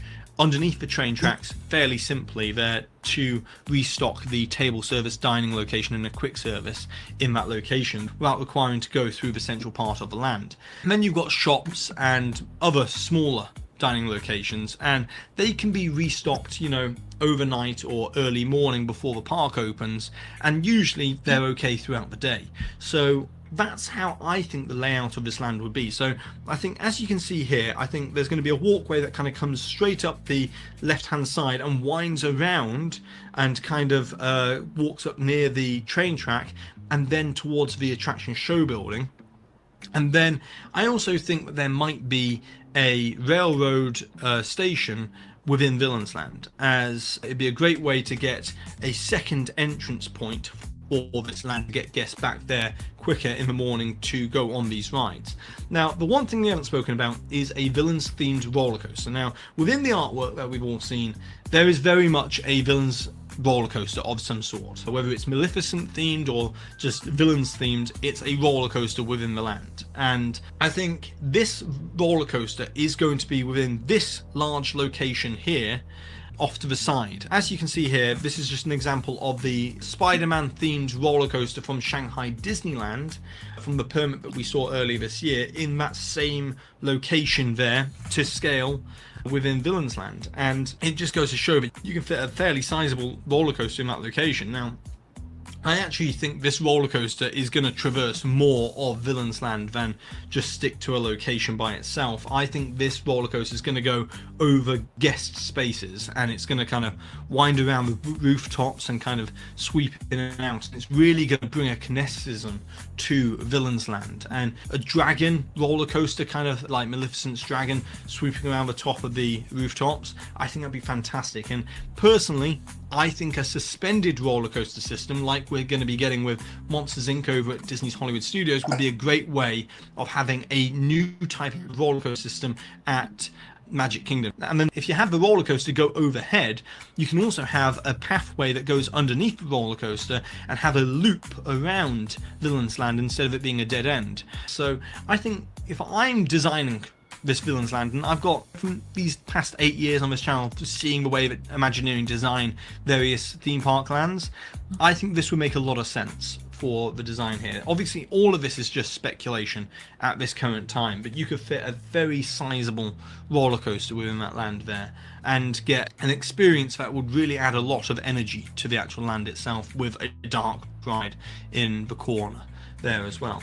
So that's everything that I want to talk about today in terms of Villains Land. Obviously we're waiting to see more permits get filed, like we saw with Monsters Inc.'s door coaster over at Hollywood Studios. So we'll see whether my predictions here and the speculation for the layout of Villains Land proves to be somewhat right fairly soon, probably. But that's everything that we can talk about with Villains Land today. But now it's over to you, Waltoneers. I would like to know, what are your thoughts and opinions on Villains Land, and what would you like to see from the attractions within Villains Land? So leave your thoughts and suggestions down below in the comment section, and be sure to subscribe, hit the notification bell. And I'd also like to say a special thanks to the official Waltoneer Club over on Patreon for always supporting these videos. It's greatly appreciated. And I'd also like to say a special thanks to the official Waltoneer Gold members that you can see here on the screen right now, as well as official Waltoneer Diamond members JC Russell, Justin Tupper, Tim Parsons, and Noah Anderson. And with that being said for today, I've been Jack, you've been you, and I'll see you real soon.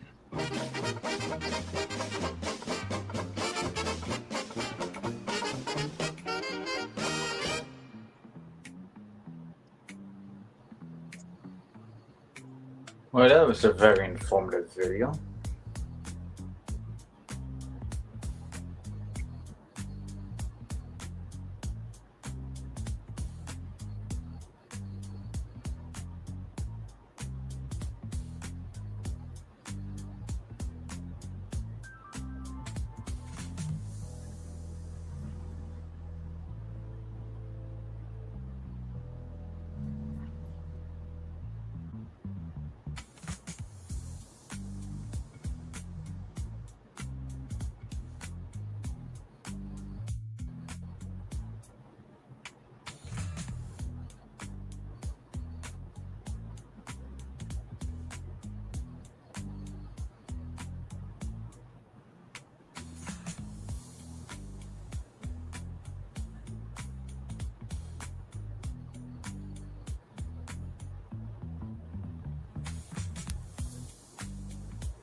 Hey guys, are you still there? Mm-hmm. Okay.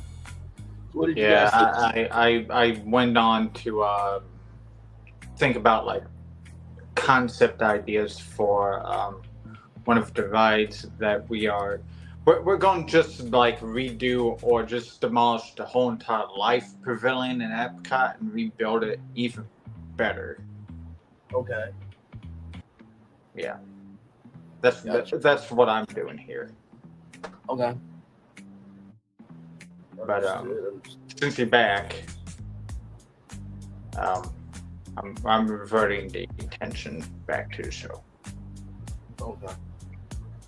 I didn't see Because nothing. we're going to be doing something with you on that majorly soon. Right.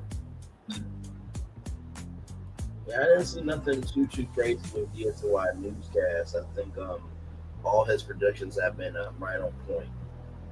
Uh-huh. Yep. So I think there's one more video of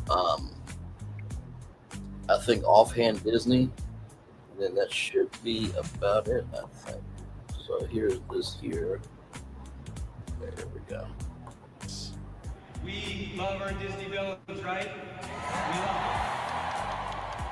them. Their evil ambition gives us endless possibilities to tell brand new stories. Which is why I'm so excited to announce we are building a villain's land at the Magic Kingdom.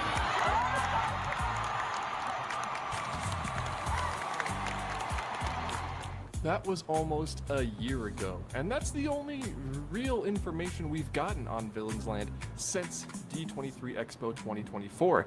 And now, we're moving forward. Land clearing has begun, preliminary steps are being taken to get that back half of the Rivers of America, the former Rivers of America, ready for this brand new Villains Land. Construction might start within the next year here, maybe sooner? I don't know how construction works. That's me confiding in you. And while, as of right now, we don't really have any maps or any sort of plans, visible to us at least, of what is going where, what sort of attractions we can expect, or what sort of restaurants, what sort of entertainment, what the whole land is going to be, how it's going to be laid out. That's not really out there for the public yet. And so, in today's video, I figured why not use our imaginations a little bit. Now, while this is sort of blue sky, it's what I want in a Villain's Land, I'm going to try and keep it as realistic as possible, as grounded in reality as I can. So it's not going to be a super fantastical vision of what a Villain's Land could be. This is what I think is a very realistic expectation of what the Villain's Land will be. It won't be 18 different attractions with a Rise of the Resistance tier dark ride and a roller coaster and a dinner show, maybe even 3 bathrooms. Bathrooms are important. This is going to be as realistic as I can possibly make it. Maybe not down to the layout, but certainly down to the amenities and the attractions and what we could find inside of those attractions. Because let's be honest here, the Maleficent coaster is going to be half indoor, half outdoor. It's pretty obvious that's how Disney likes to tackle their roller coasters mostly nowadays. Tron goes outside. I like a good outdoor coaster. It gives the land some kinetic energy, but I'm getting ahead of myself. We're not talking about the coaster quite yet. Before I talk about entrances or pathways or restaurants, we need to lay down a few ground rules, a few rules that we need to follow all the way through the video to make this land as realistic as possible.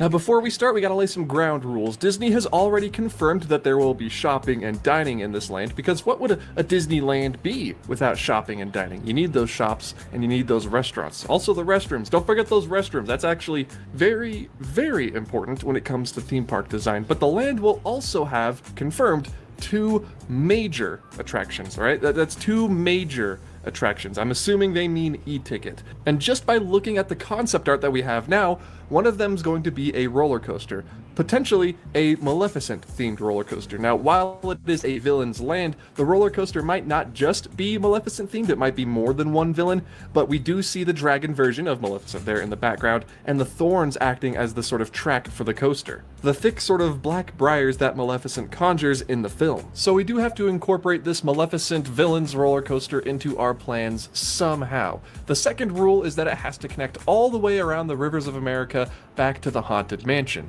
Now, it hasn't really been confirmed anywhere that that is what's going to happen, that's going to be the case, but for a lot of guests, half of the appeal of this brand new state-of-the-art Villains Land is that you will finally be able to walk all the way around Magic Kingdom without having to turn around at some point, reaching the end of a pathway. That used to be a problem at Big Thunder Mountain. You could follow the pathway from anywhere in the park. It all connects until you get to the end of Frontierland at Big Thunder Mountain. You'd have to turn completely around and walk the other direction. It's not really a big problem at Disneyland. If you were to sort of overlay Disneyland on a map of the Magic Kingdom, Star Wars Galaxy's Edge at Disneyland is sort of where they're planning on building the Villains Land. And that loops all the way from Bayou Country back to Fantasyland and Frontierland. So you can keep going, you can walk in circles all day if you want to.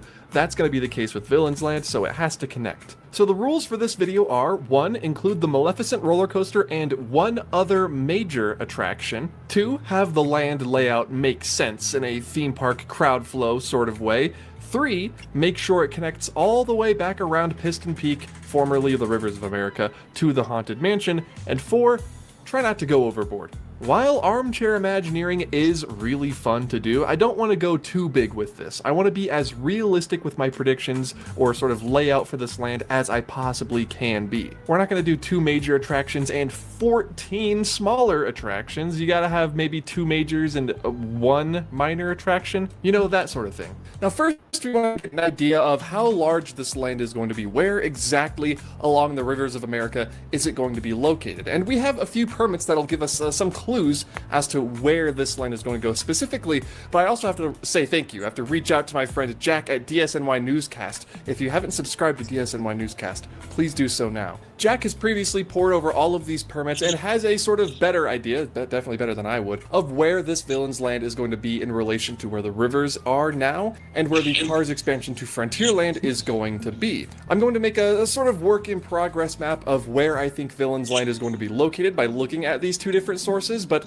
you can also use your imagination here. It can go wherever you want to, as long as it's back beyond Big Thunder Mountain. Beyond Big Thunder Mountain is the most important part of this. So let's take an aerial view of the land we're going to be talking about in this video, and some of the already existing landmarks to sort of better orient where we are. Big Thunder Mountain being located here, the Haunted Mansion located here, and the railroad that encircles both of them located here. Now let's map out Piston Peak, the Cars expansion coming to Frontierland. That will be the front half of the Magic Kingdom expansion, backing up currently to what we know as Frontierland, the single street that Frontierland is at Walt Disney World. Not quite the same at Disneyland, but it's still good. Okay, the Country Bear Show is great. And by looking at the only sort of really detailed piece of concept art for Piston Peak that we have as of right now, the pathway around Piston Peak seems to sort of veer off back toward the Haunted Mansion and then further out, most likely towards Villains Land, a little bit before where the Rivers of America curved back when they were open, so about 3/4 of the way along Big Thunder Mountain. Not necessarily past the mountain itself,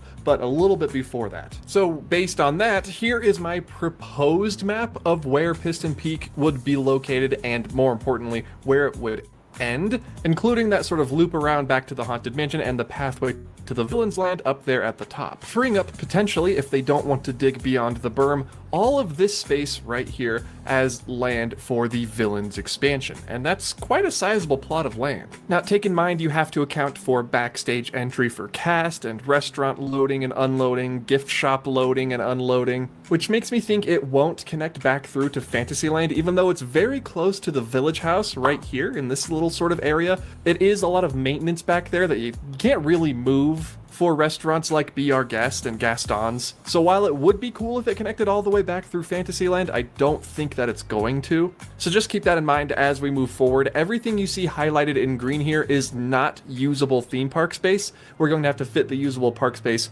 within that. And that means, of course, 2 attractions, 2 e-ticket attractions. Now, looking at the concept art as a clue in this is almost completely pointless. There's not really any visible pathways. You see some guests in the background here and here, but that doesn't really connect back to that walkway we saw coming from Piston Peak past the Haunted Mansion. It doesn't make sense. This is definitely blue sky. This does not represent the final layout of the land at all. But that being said, I do think they want a vista of the land, one of the views of the land, to be very reminiscent of this, with the Maleficent roller coaster and her castle in the same sort of field of view to give that grand sort of reveal to the Villains Land. And if I had to guess the way most people will be entering this land, I think it will be from the Haunted Mansion side, from Fantasyland, and not from the Big Thunder Mountain side. While I love Adventureland and I like Walt Disney World's Pirates of the Caribbean, I think the Fantasyland area of Magic Kingdom,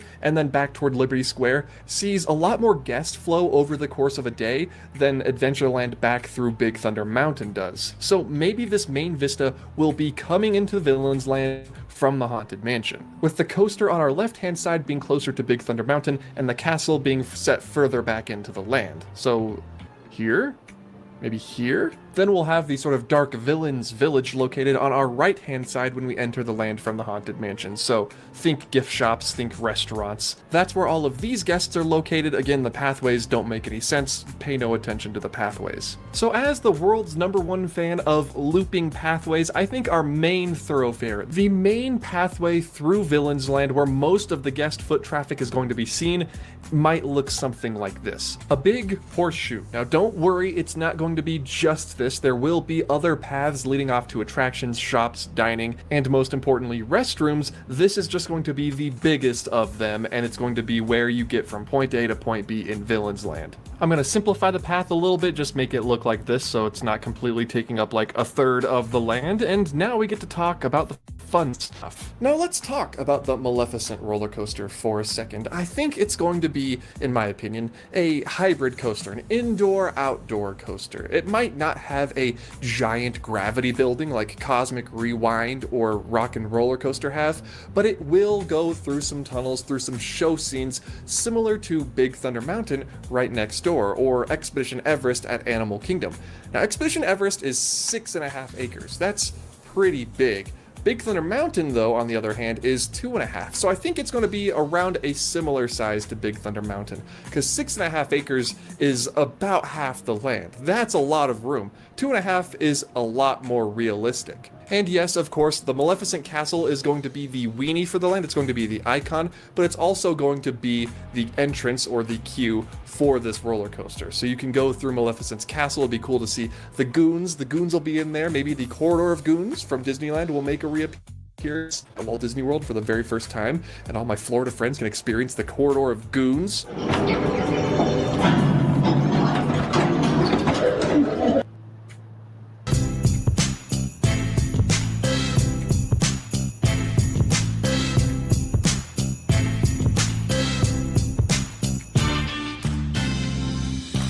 But think 2.5 acres, think a hybrid indoor-outdoor coaster, not a huge box show building like you see with Cosmic Rewind. Don't worry about that. So let's move a roller coaster that's a similar size to what we're looking for, Big Thunder Mountain, into Villains Land and see how that stacks up. And if we rotate it a little bit just to get it fitting into the land, you know, alongside the railroad, I think it works. I don't think it's too big. It takes up most of the left-hand side of the land, yes, but it works. I outlined Big Thunder Mountain, took an average of that area and just made it into a big circle and then sort of reshaped it a little bit to make it take up a little bit less of the total landmass and have the coaster extend a little bit towards Big Thunder Mountain, and was left with this. I think this is a bit more of an agreeable size for a roller coaster without taking up too much of the land. It's still around 2 to 2.5 acres, and it's on your left-hand side on the way to Big Thunder Mountain looking at this piece of concept art. It still sort of echoes this. Again,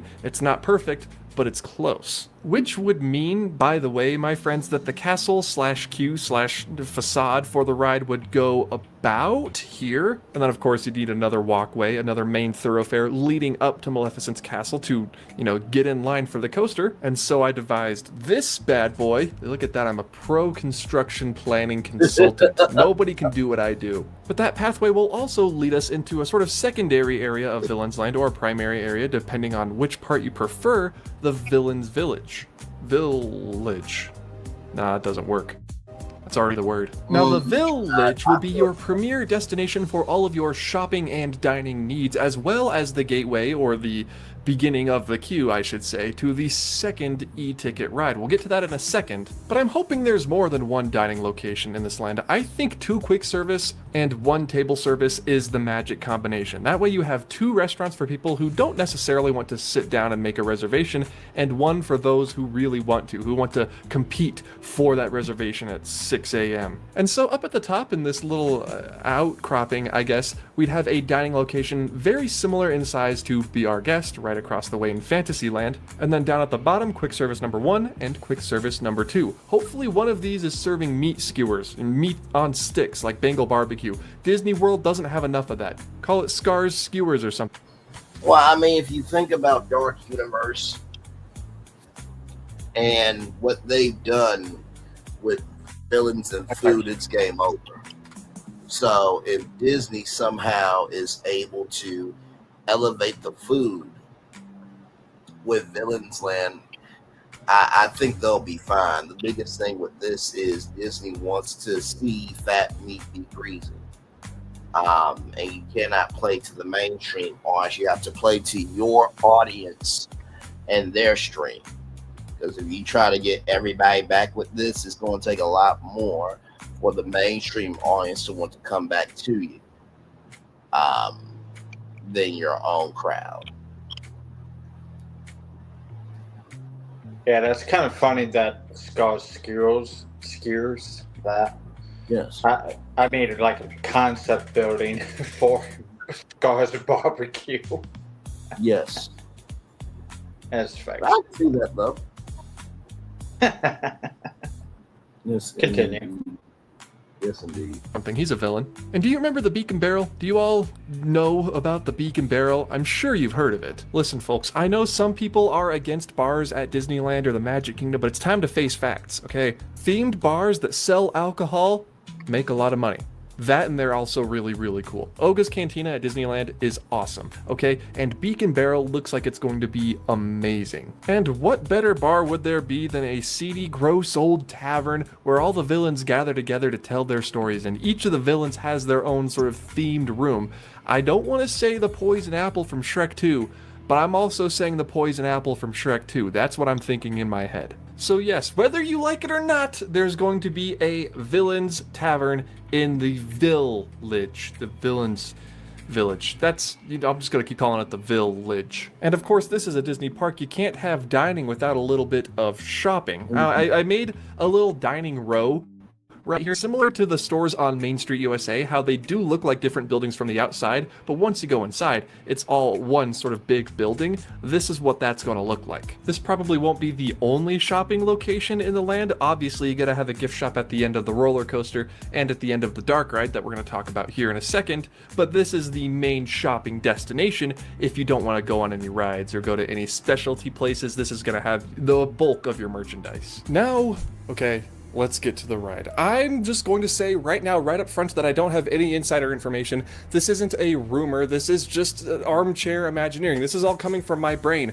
But if I predict this correctly, and I think I actually might, there's a chance that I'm completely on the money here, I will collect payment just through my Patreon. Disney, if you just want to pledge $1 a month, you can do that. But the second attraction in Villains Land, aside from the roller coaster, Disney confirmed there would be a second attraction. I believe is going to be a dark ride, like Rise of the Resistance, or maybe the new Coco dark ride that they're building. Maybe not necessarily a boat ride, but think trackless. Maybe some sort of hybrid ride system. We don't know that much quite yet. We're not quite there. But what we do know, or what I know, is that this ride will feature a lot of villains. Not just one villain like the Maleficent roller coaster. It's not going to be Gaston themed, or Hades themed, or Scar themed, or Queen of Hearts themed. It's going to be all of the villains. All of them are going to get together, use their abilities, use their power to try and turn maybe all of the Magic Kingdom into a dark, twisted land just like Villains Land. And it will be up to us and a certain wizard to stop them. I don't know if the wizard is going to tie into it, but let's talk about this now, because I'm pretty sure I'm right with this one. What else could they do? I don't have time for bullshit, so I use a no bullshit pan. I am Chef Sam Talbot. I've been cooking for 37 years. So obviously not every Disney villain is going to get their own ride. Some some of the villains have to share a ride, and by some I mean all of them except for Maleficent, the mistress of all evil. If I had to choose one Disney villain to get her own ride, it would be Maleficent. But this dark ride is going to be a sort of mashup of all of the Disney villains together. And I think the queue, the entrance, the facade will all be located in the Villains Village area. I don't know what the facade would be. I think maybe like a broken down old church would be really, really cool with like an old bell tolling from the steeple up top. That would be really, really cool. Maybe we secretly discover one of the villains' hideout. Either way, it doesn't matter. We enter the queue and wind our way through the tunnels underneath the village and underneath the entirety of the Magic Kingdom, not the utilidors, but just, you know, underground tunnels, sewers kind of things. Hopefully it doesn't smell as bad as the utilidors smell in some spots. Before we arrive at the pre-show and the villains tell us their plan, and we need someone, something, some character to guide us through this mission of stopping the villains, I think the wizard from The Sorcerer's Apprentice from Fantasia, Yen Sid, would be a very, very good sort of mentor figure for this ride. And not to mention too, you think of Epic Mickey with the Blot. Now I don't know if they would bring the Blot in as a villain, because I do believe Wasteland could be its own separate land. But Yen Sid is also part of Epic Mickey. Wanted to bring that up. Go ahead, Phil, with what you were going to say. Yeah, I just said like Yen Sid would be really cool mentor. Yeah. I just thought, since he mentioned church, we can say that the church is Claude Frollo's church. Right. You know, that, you know, Disney villain from Hunchback of Notre Dame. Mm-hmm. No, facts. Absolutely. Absolutely. If the villains are using the power of dark magic to twist... Say that one more time, I'm sorry. He's represented that way. Right. Absolutely. All right, here we go, y'all.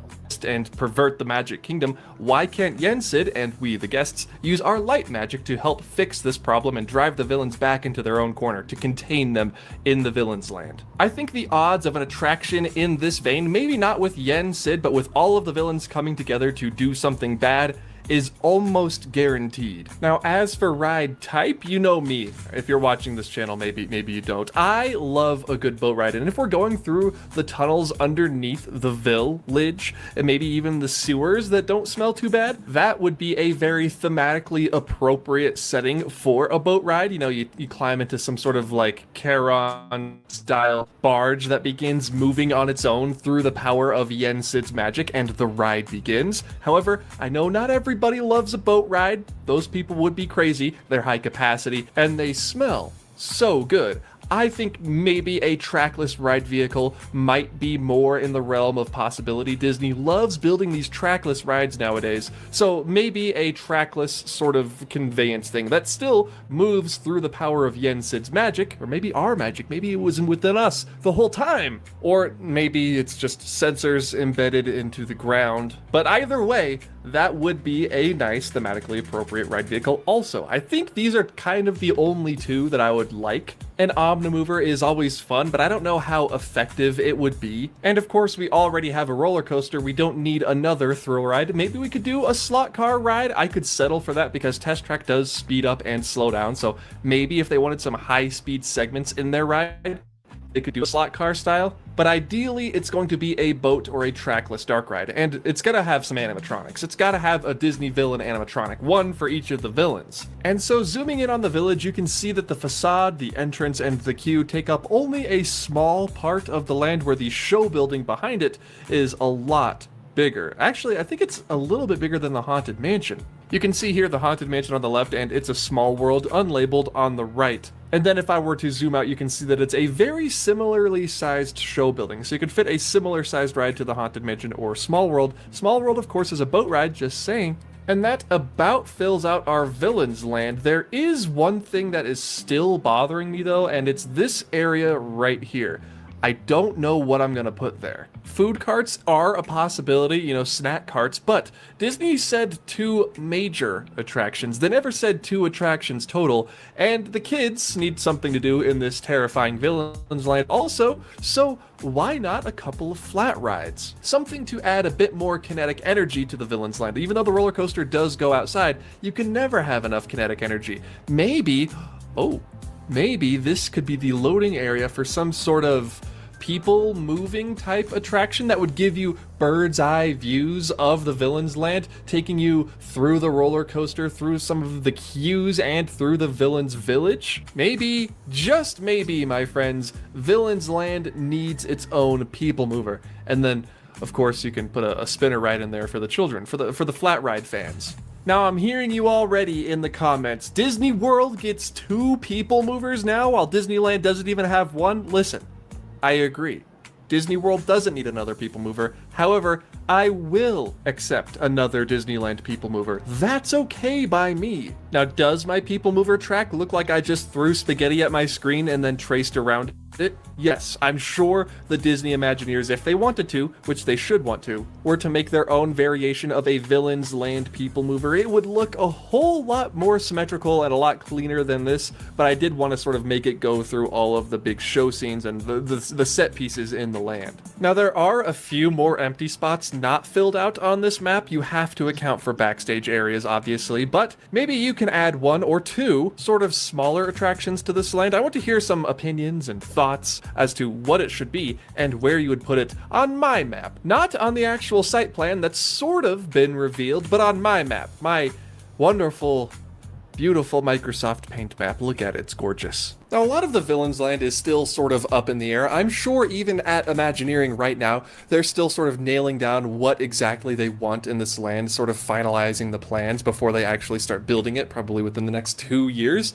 So Disney doesn't even know what's going there quite yet, aside from what they actually have shown, and that's the roller coaster. There's going to be a Maleficent roller coaster, maybe not even Maleficent. There will be a roller coaster, but other than that, nobody really knows what's going in here unless you're working at Imagineering right now, in which case, I'm excited to see what you have in store, my friend. But either way, how would you lay out your Villains Land, my friend? If you got to Blue Sky Imagineer a brand new Villains Land for the Magic Kingdom, what 2 major attractions would you put in the land? What sort of smaller flat rides or people moving attractions would you put into the land? And what would the themes of all of the shops and the restaurants and the rides be? I want to hear your sort of armchair Imagineering plan for this Villains Land down in the comments below. I know I'm going to see a Kronk pull the lever coaster in there somewhere. It's a wonderful idea. I am just calling that out right now. I know there's going to be plenty of that down there. But all of the sort of theorizing that I've done in this video remains to be seen. I was going solely off of the 1 press release and the 1 very vague piece of concept art that Disney has supplied to us at this point. And now I'm turning it over to Disney. It's no longer up to me to blue sky a land. It's up to you to show me more definite, concrete concept art. I actually just want to see the concept art. I don't care what you call it. I don't care what the rides are going to be. Show me where the pathways are. Show me where the bathrooms are. And then, and only then, will you finally have the chance to live up to the amazing teaser that you released to all of us last year around this time at the D23 Expo. Disney, the ball is in your village. Village. No, I like village. I think I'm gonna stick with village. Don't just see a place, taste it with the locals that know it best. Bake pastries in Paris with these baskets. Make ancient gelato in Rome with a 5th-gen artisan. Or master ramen in Tokyo with an award-winning chef. Experiences now on Airbnb.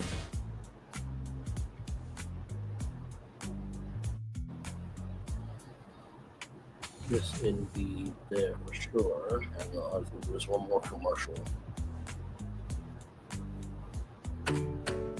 Thinking about buying a policy, but unsure if we have unreasonable fine print or...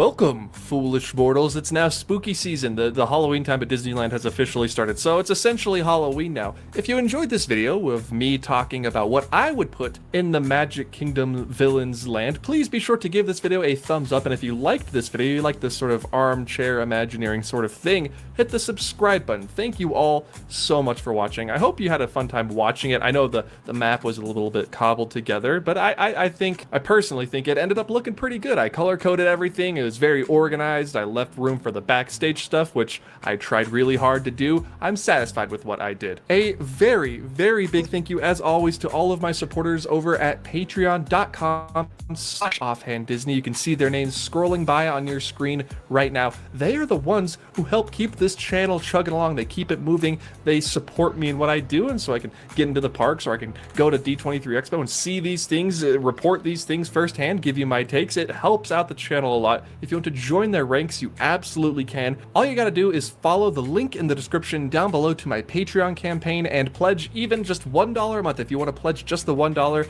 you can. You can go higher if you want to. It gets you access to early videos. And if you want to get your name in the credits higher up in a different tier, you can pledge to those tiers accordingly. Gold, of course, is where all of my best friends are, but everybody on Patreon is my friend. If you want to join their ranks, again, it will be down in the link in the description. However, you do not have to pledge on Patreon. There is no pressure at all. If you want to follow me for free on other social media sites, I am on Twitter, Instagram, TikTok, and Blue Sky. Sometimes there's some weird extra wacky content over there, so if that sounds like it might be interesting to you, you can head over there.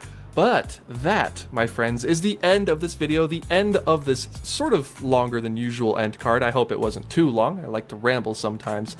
Thank you all so much for watching. This next month is going to be very interesting. It's going to be very new. I'm going a different sponsorship direction than I normally do. I'm very excited to get into it with you all.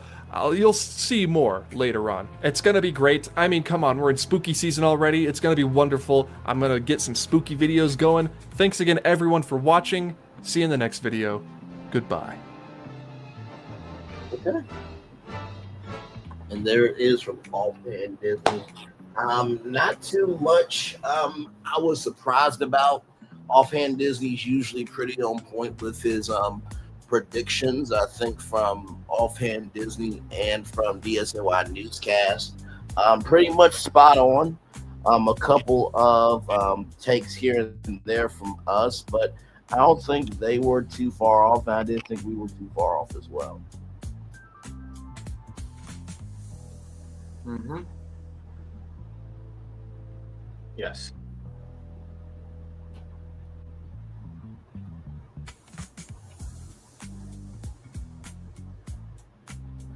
So I think that's about it for myself here. It's been kind of a long day today, y'all. But a good one though. I hope everyone has had a good Halloween. A good bonus tour tonight. Like I said, we did the Animal Kingdom Live. That was a scheduled show. This one was just for the fun of it because we just got done with the last live, and of course we hadn't seen DSNY's newscast video on the Disney Villains Land. So, any final thoughts before I get ready to read the motivator and then head on out? Let's stroll on through the comments section. Okay.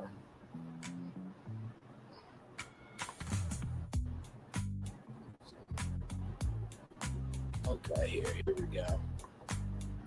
It may give your predictions or decisions of your next show in the later future. Understood. I've been right here, my friend. I was listening very intently, very, very intently right here. So believe me. Let's see here. On bathroom break. No, I was right here listening. Yes, indeed. I'm gonna work on second interactive simulator Riley's feelings in the Life Pavilion. Okay, here. Brain will be blown by our Epcot stuff. So Epcot is next. Okay. Okay then. We got more to do there, so it may take a week or two. Who knows? So yeah. I also did my own Maleficent roller coaster. Just wait until Brandon sees our people mover in Epcot link. Understood. And that's the thing too, y'all, with these theme park lives, is as much as I love doing them, the way that we are very we're very intense with them, that's why it does take so much time. Because I think the last one we did was it was the Universal one. It wasn't the Universal one. I'm trying to think. Shit. Was it the Nickelodeon one? I believe it was the Nickelodeon one. Yeah, maybe so. Okay. But either way, it took some time because it's finding out all the research. Then, of course, it's getting everything in and then figuring out, what day do we want to do the live. We try to do it towards the weekend because it gives us time to go through everything, but also, too, it ends the week on a high note. You know what I mean? But, yeah, if we're doing Epcot next, my Lord Jesus, a lot of ideas for that one. Yeah, I need to get to show you images if it can comprehend what I'm trying to do. Keep mover connecting to all pavilions. And then also, too, the interesting thing with this Disney, these Disney lives are going to be the fact of, will this strategy that we did for Animal Kingdom work for the others? And I can confidently tell you that as the three of us are the three of us, probably not, because with Animal Kingdom, I just said, let's do Ice Age at Animal Kingdom, and then everything kind of fell in place. That one was a blessing in disguise. Hollywood Studios, we could probably use that same strategy of finding 3 intellectual properties that could work within that, and then, fill out Hollywood Studios as a full day park. So I think that live won't be too complicated. Yeah. By the way, here's an interesting story. No, you're good. Go right ahead. Okay. Since you were talking about this works for certain place, only for this place. Okay, over in Epcot, we have Wally. Let's say Wally gets his own ride. Yeah. Wally works pretty good in the Life Pavilion.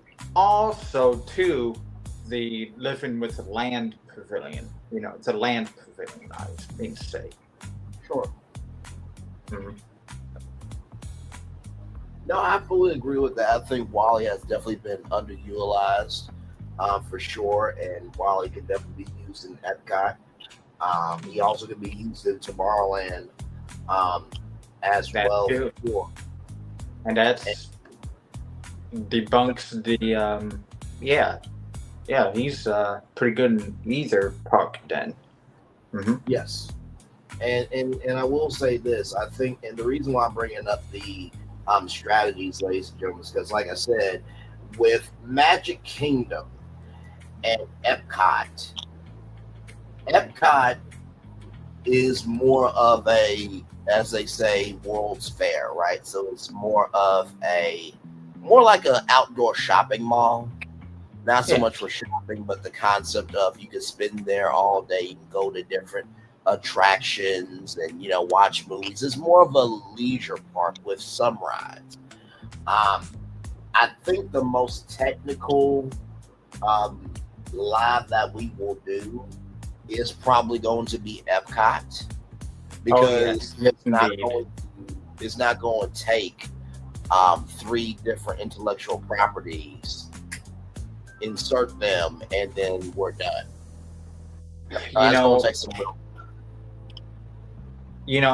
Epcot's going to be something that may take 2 episodes, because there's a lot of things we need to discuss. Yeah. Because Florentine and I have probably 13 different prompts or more. I have no idea.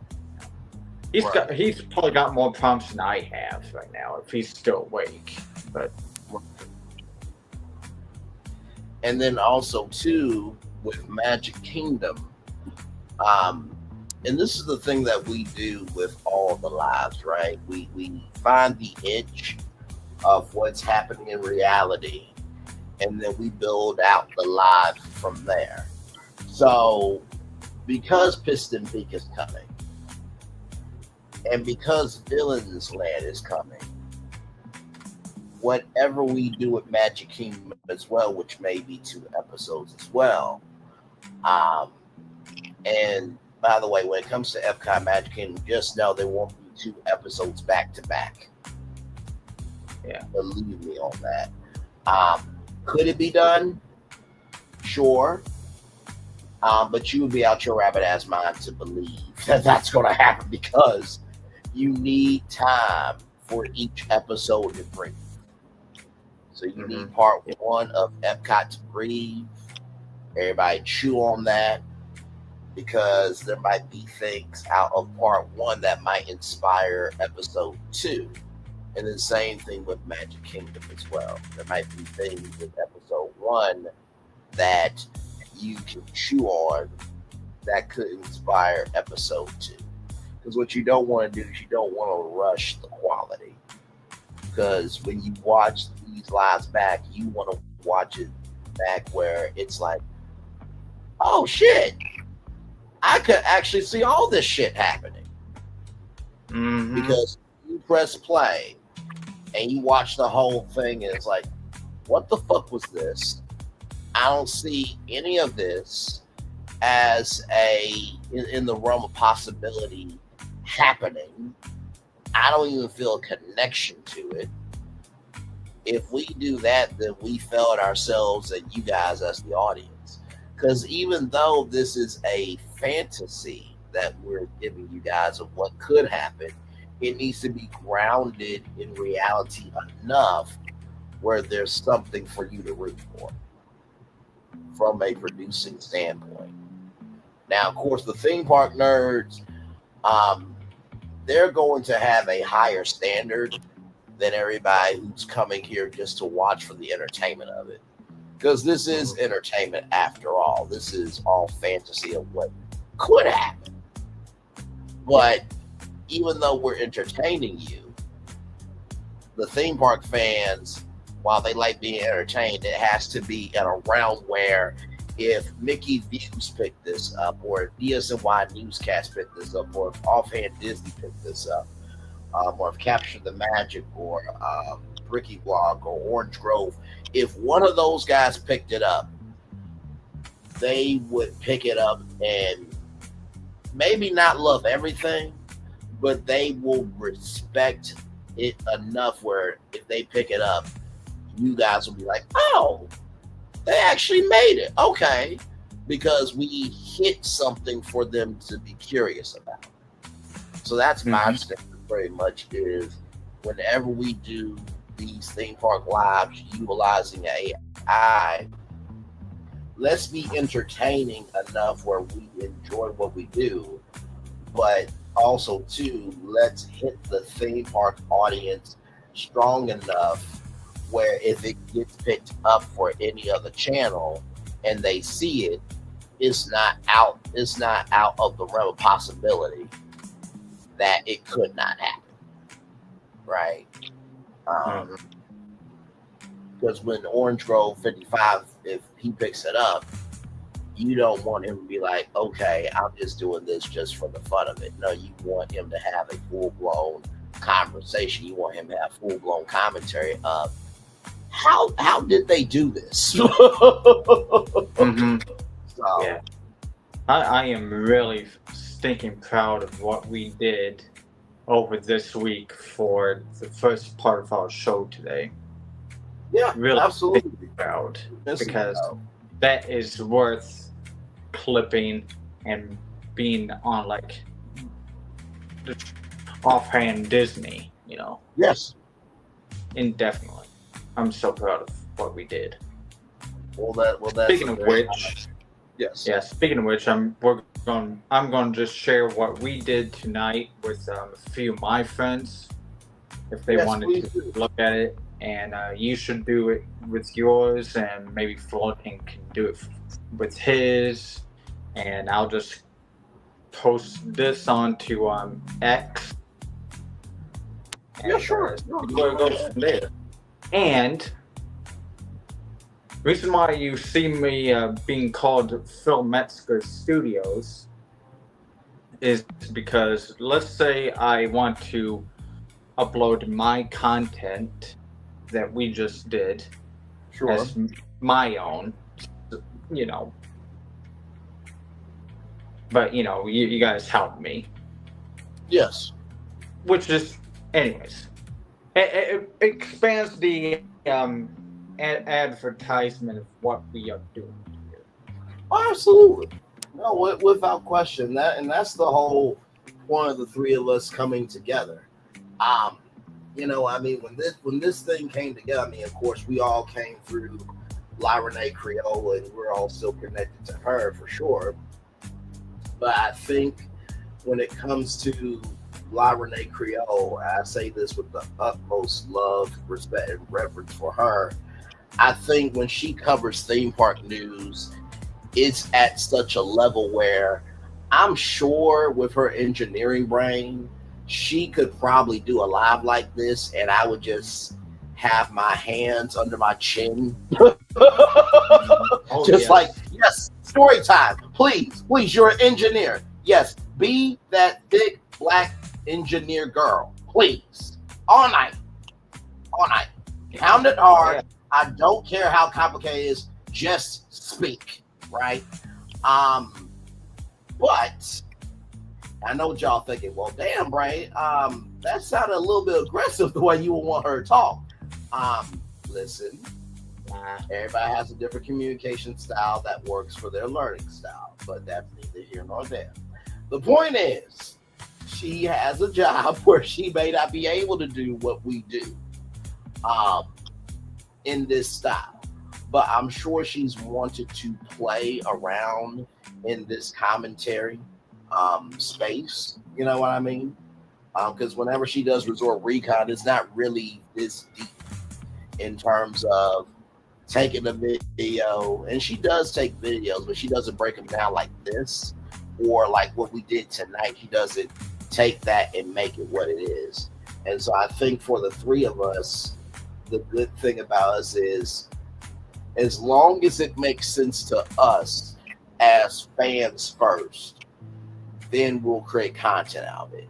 Because if we can't get excited to talk about offline, there's no reason to make the content for you guys to consume online.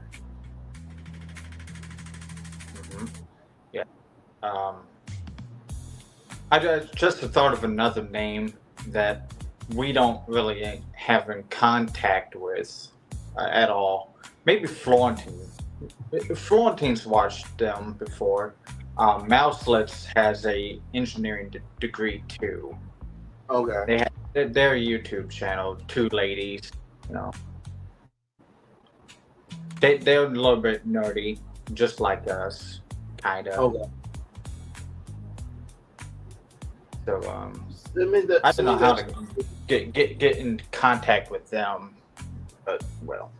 Yeah, send me their stuff and I'll take a look. And by the way, for and you know, Phil, I believe, has been in the theme park space for quite a while. And the one thing about this channel over here is, you know, say what you mean what you say. And for Phil to say what he just said about how he was incredibly proud of what we did, where he believes that it should be in the hands of offhand Disney for him to talk about it, that's no small shit.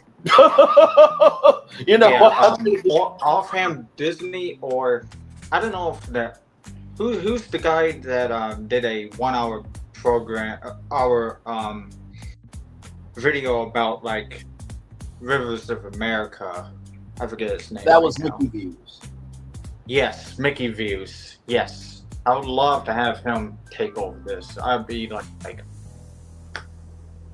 yeah, Yeah, I feel like if Mickey Views or if Offhand Disney like took the live that we did and did a whole breakdown of it, and they were like, what the actual fuck? Who are these three? If it makes it up on Mickey Views, I know damn well that Joshua L. Harris is going to watch it. Yeah. You know that guy. I believe I do. Yeah. I believe so. Yeah, I sent you an interview with him. He was very informative. Okay. He's worked at Disney, and he's a very smart guy. Send it again so that way I can make sure I have it. But if one of those two pick it up, or if anybody picks it up and does a review and they're genuinely impressed with what we do, that's how I know that we're doing our thing. But also, too, you have to recognize, even if that doesn't happen, as long as you feel good about it, you feel good about it. But for Phil to give that type of compliment is huge, because everything we did in that last live, that was live. That was not taped. Where, like, when Mickey Views did what he did with Rivers of America, that looked like it was a live broadcast, but it was taped. But for us to bring you a concept live, no commercial breaks, and keeping a pace and a rhythm to it where, oh my God, how did you do that? That led to this, to that, to that, and and you stayed the whole time. That shit's not easy to do live. You know what's actually funny? It took me 18 hours between 4 days to do all that. Oh, wow. Yes. Wow. Because I am very picky. Very picky. No, let me tell you something. Both of y'all are, because I would be resting, just chilling, and I would get nothing but ding, ding, ding, ding, ding. So they were going hard. I was going hard as well, but I also was resting too. So believe me. But here's the thing, though, right? When it comes to the three of us, I feel that Phil, with what he did with Ice Age tonight, very detail oriented. Yeah, I stayed up till midnight each of these days and rested on Thursday. I went to bed around a better time yesterday night at 10 o'clock. Right. And no, you definitely stayed up for sure. And with and these are the skills that I'm saying that I think we all bring very well. Feel very detail oriented, very methodical. With Thornton, he can see around corners that, like, okay, you know what? That's cool. But what about this? It's not downing your idea, but it's just, here's the idea, but could it be tweaked? And if it could be tweaked, how could it be better? And then with myself, because I understand the media component of intellectual property and how to relate that fan base, or that fandom rather, to the theme park industry, but also to being the host that I am, to be able to take a little bit of Phil's, a little bit of Florentines, a little bit of mine, and bring it to you in a live format where it's not only a pitch, but it's a whole show, and keep it entertaining. That's what I do as a host. Because, and I say this with the utmost love, I feel like I'm Walt Disney Imagineering and Universal Creative of, like, why in the fuck am I the final frontier to decide what's good and what's bad? But also, too, when it comes to doing this live, I can't read every single thing, but I'm going to read the utmost important things to fill in the masterpiece of a picture that we're trying to present to you. Yeah. Because as a host, if you read everything, it pops the helium out the balloon for the audience, because it's like, okay, well, hell, I could have just researched all this. I'm coming here for an experience. So me giving you just enough pictures and the why moves the show along faster, but also gives you a chance to engage with, oh, wait a minute, Ice Age. Yeah, I remember that movie. My favorite character was Manny. What are they going to do with Manny? I say, oh, wow, that's amazing. But if I read everything, then you're not having the chance to breathe with what your memories are connected to what we're talking about. And there's no mechanism for you to chew on anything, because I'm reading everything and giving you everything, but there's not a mechanism for you to engage with us. So I feel like those three skill sets combined. Whew. And let's say if that's a problem, you know, what you said, if that was a problem, I got a channel. I'm going to try to upload a video myself if I could. So yes, absolutely. And which, like I said, expansion, and yes, you know, get more eyes. You know, absolutely. And I always do. And no, absolutely. I always try to make sure whenever we do these live that I want Phil and Florian to feel that I fleshed out what they wanted to say in the fullest capacity that I can do it, while being entertaining but respecting what they brought to the table. Because I know my voice is different than theirs, but we're also all theme park brothers. So they know if whatever they bring me, they know that I'm going to take it very seriously. Because at the end of the day, we want the theme park industry to be great. It's just making sure that whatever they give me, they have to understand that me as the host, when I go live, I'm having the rundown in my head of making sure that we're entertaining while also relating to the problem that we asked about. How is this a problem? Why is it a problem? And how can we utilize ourselves as a solution while also having fun along the way? So yeah, and make it so that my money is worth the cost too. Correct. They keep on raising the prices, and for what? Yep. As they take more and more away, and they keep on raising the price, which turns me off. And say that.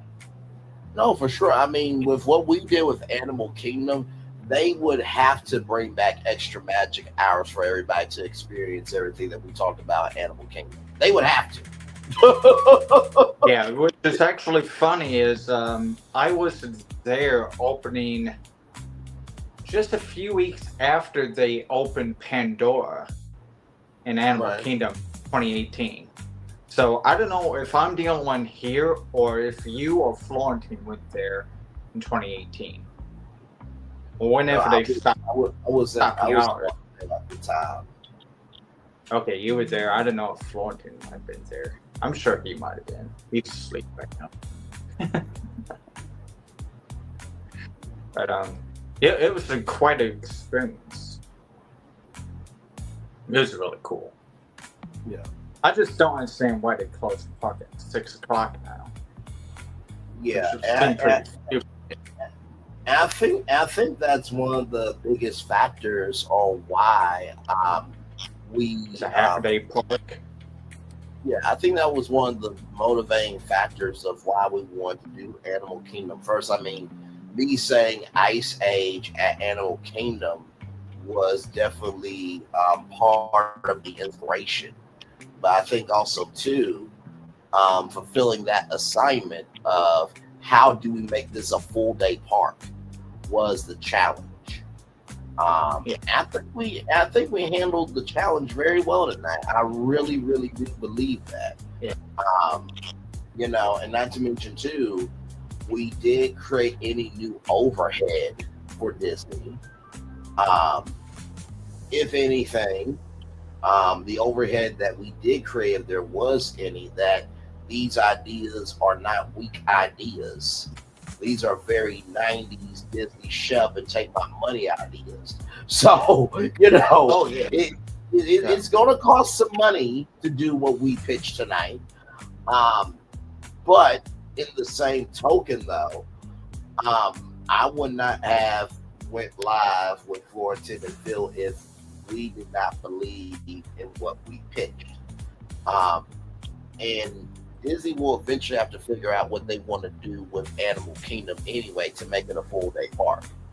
Now, that doesn't mean they're going to go over our idea, but eventually they're going to have to figure something out like what we did, but at least we took intellectual property that they already have in-house and just added sauce to it, which is way bigger and better and more structurally sound methodically, rather than creating a whole original idea and it shit.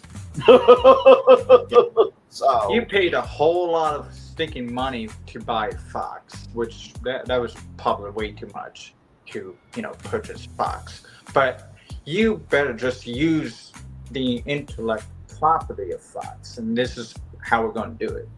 Right. Because you better make that money worth a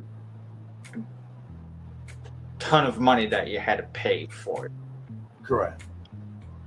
And yes, John wrote the ideas just to force them to realize, okay, this is now going to be a full-time park with our new land. We're going to see nice lights in Pandora again, which, by the way, controversial idea or not, Florentine may disagree, that Pandora fulfills the mythical creatures idea of dragons. Right. Don't you agree too? I do agree with that. In my Walt Disney World rebrand master plan, I added Spyro from PlayStation.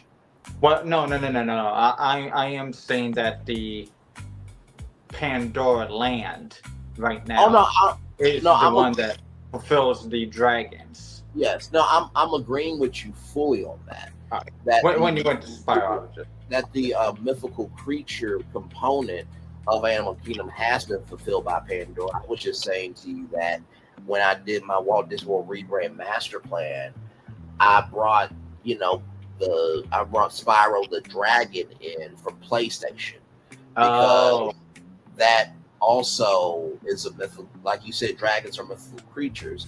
And as I was doing the Walt Disney World rebrand master plan, I'm like, what is one video game creature that could be at Disney that nobody is ever expecting, but has a staying power that if they saw it, they would freak out just for the fact that it's finally happening. And I thought Spyro would do it.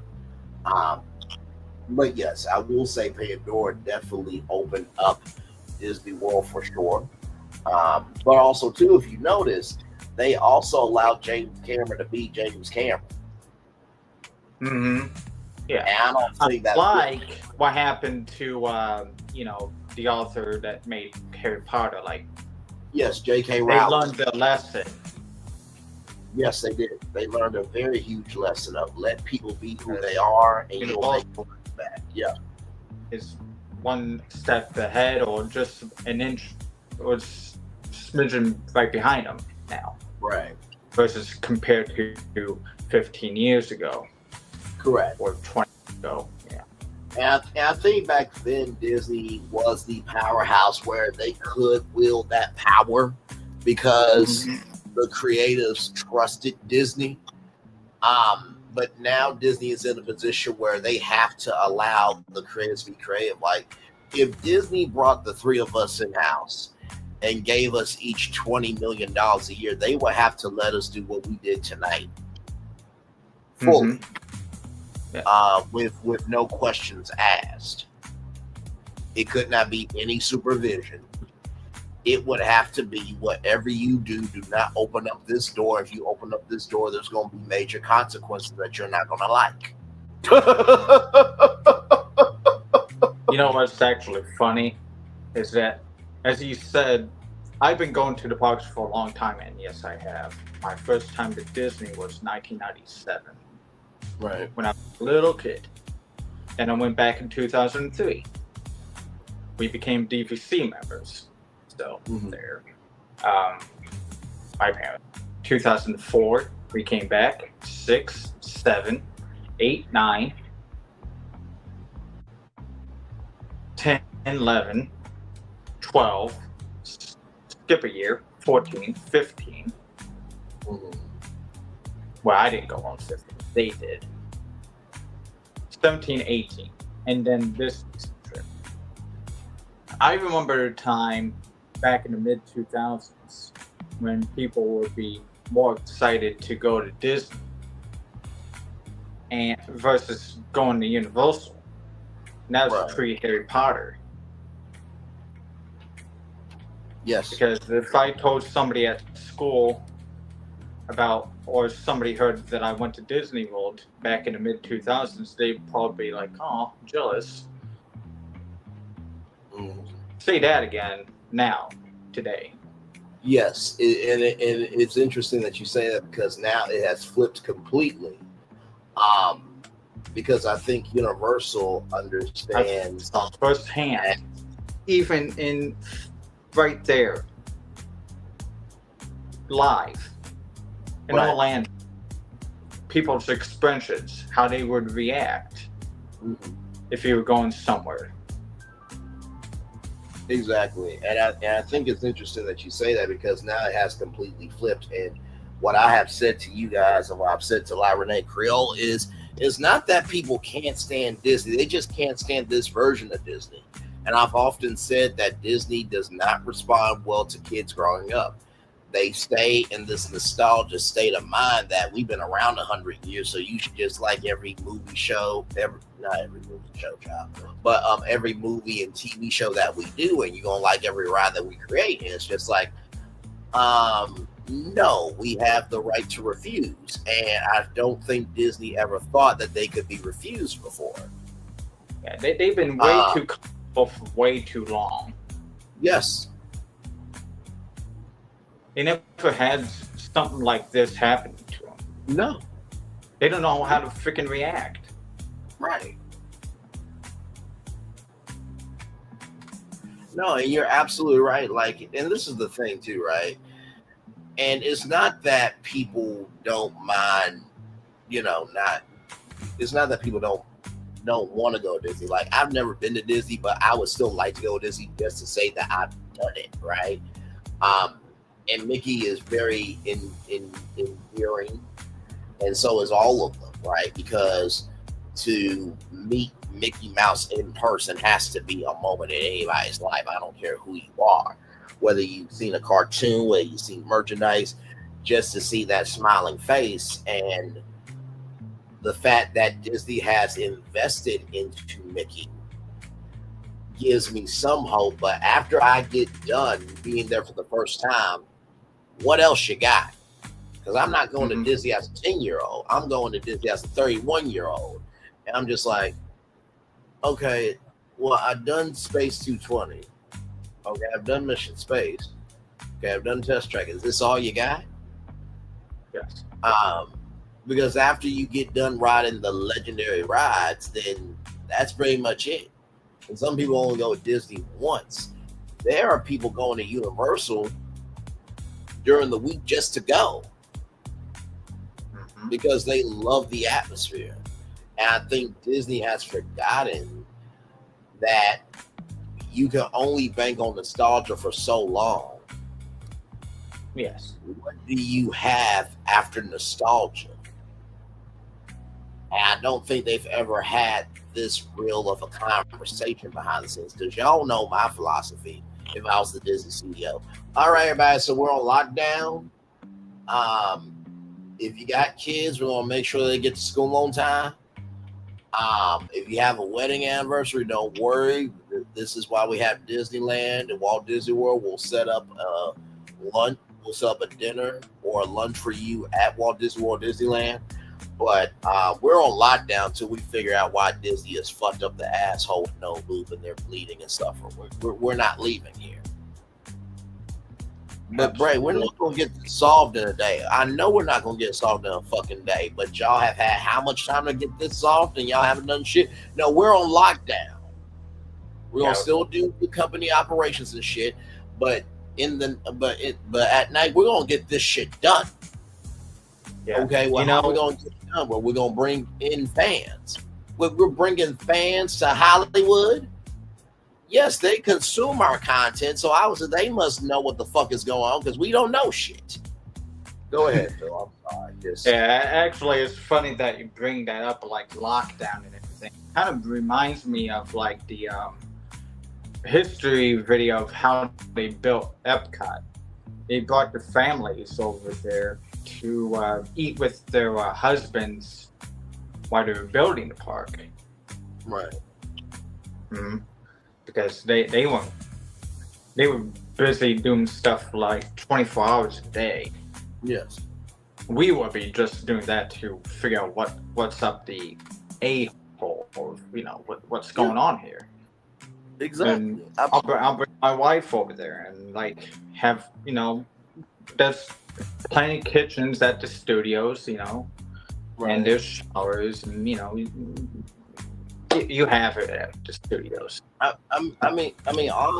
Honestly, to save Disneyland and Disney World, I would have 100 content creators and then 100 theme park experts. It would be a year-long recon. I would want the 100 content creators who create content in the park to go to each park. So 2 months in Magic Kingdom, 2 months in Epcot, 2 months at Hollywood Studios, 2 months at Animal Kingdom, and then I want the 100 experts to go to every fucking hotel, every fucking restaurant, every fucking bar. I want both groups to give me all the research. We get focus groups in. We see the focus groups can agree with what our teams have found and then build out a game plan from there. Mm-hmm. Because Disney right now is not in a state where, it's just one park or two parks where you can just split, two groups into those parks, figure out the problems and then fix it. Oh no, this is a whole resort recon where it's a year-long recon. And it will be the same thing with Disneyland. I need 100 content creators to ride every ride and attraction at Disney's California Adventure at Disneyland. And I need the rest of the 100 theme park experts to go to the hotels, bars, and restaurants. Now, you're probably thinking, well, Bray, why would you send the content creators to the theme parks, but they can't eat? It's not that they can't eat. But most of the time, content creators are riding rides and they're going to attractions because that's what brings in the money. So why not have those content creators go to the rides and attractions that they produce for their YouTube channels because they know what feeds their audience? The reason why I'm having the theme park experts who study theme park design, who know the world of culinary, who know the world of mixology, who knows the world of hospitality, is because those are the big money makers. So because they consume those things all the time, if they're eating at every restaurant, if they're at every bar, if they're at every hotel, having week-long stays at each hotel, then guess what? They're going to have a higher standard than a content creator. Because a content creator is, okay, is the food delectable enough where I could swallow it and feel like I did get cheapened out? Does the drink taste good? And are the conditions of the hotel good? That's all they're going to care about, because they're not going to be in the hotel all vacation. They're going to be out in the park. So that's why I have the content creators on the rides and attractions. Mm-hmm. So the method that we use here is the same method I would use if I was the CEO. Yeah. Because you have to be practical in order to figure out solutions. Yeah. And I'll try to be like a CEO mindset as well. I try to think of in a CEO mindset as well. I mean, I don't know as much as you do, of course, but I try to be a CEO mindset as well. Sure. Here's a really dark or something that I thought about. How much do you think you would estimate to fix the parks as it is right now? Oh, God. I mean, Disney's in debt, right? Yeah, I recall. Okay, there was a release back in July of how much it was in percentage of debt ratio it was. Mm-hmm. Wasn't it $10 billion? I believe so. And I believe they're investing like $50 billion or somewhere in the billions in renovating the parks, if I'm not mistaken. So if I was the CEO, they would be in that much debt. All the upgrades that they're doing, I would scratch all the upgrades. And not to mention too, here's another thing too. Like, for example, the Main Street Theater was supposed to be renovated. There's a lot of dead in the water projects that they never got off the ground. Yeah. Funny thing is, I recall the Main Street Theater, like being right behind the Main Street, which is currently, being still used as your emergency exit or, crowd control exit. Right. I made a very simple concept to theme that area, which is like a callback to what they were wanting to do as Side Street in Disneyland. Very simple. It takes only like a few minutes, even though it's very late. Some other time for Magic Kingdom. Call it Edison Square. Edison Square. I was about to say, I believe didn't they have a place in downtown Disney called the Edison or something like that? I thought it was like a restaurant. That's actually funny, yes, because Rena Creole, while you were at the grocery store and Florentine was coming back home from whatever he was doing, was at the Edison place during her live feed. So, all right. That's what I thought. That's what I thought. And I hope that she had a great live stream. I gotta be over there more often. I've been pounding the pavement over here. But I believe she knows that I still care about her. Oh yeah. And as much as she works on her channel, she understands what it is. She thought it was pretty cool that I was hanging out with you guys and stuff. Oh wow. Yeah, that was like a few months ago, like when I mentioned it. So, yeah. Oh wow, it's awesome. Well, thank you, Lorraine. That's a high compliment from you. And like I said, you can find it on the stream if you know where to find it, of course, because all the streams are published. So.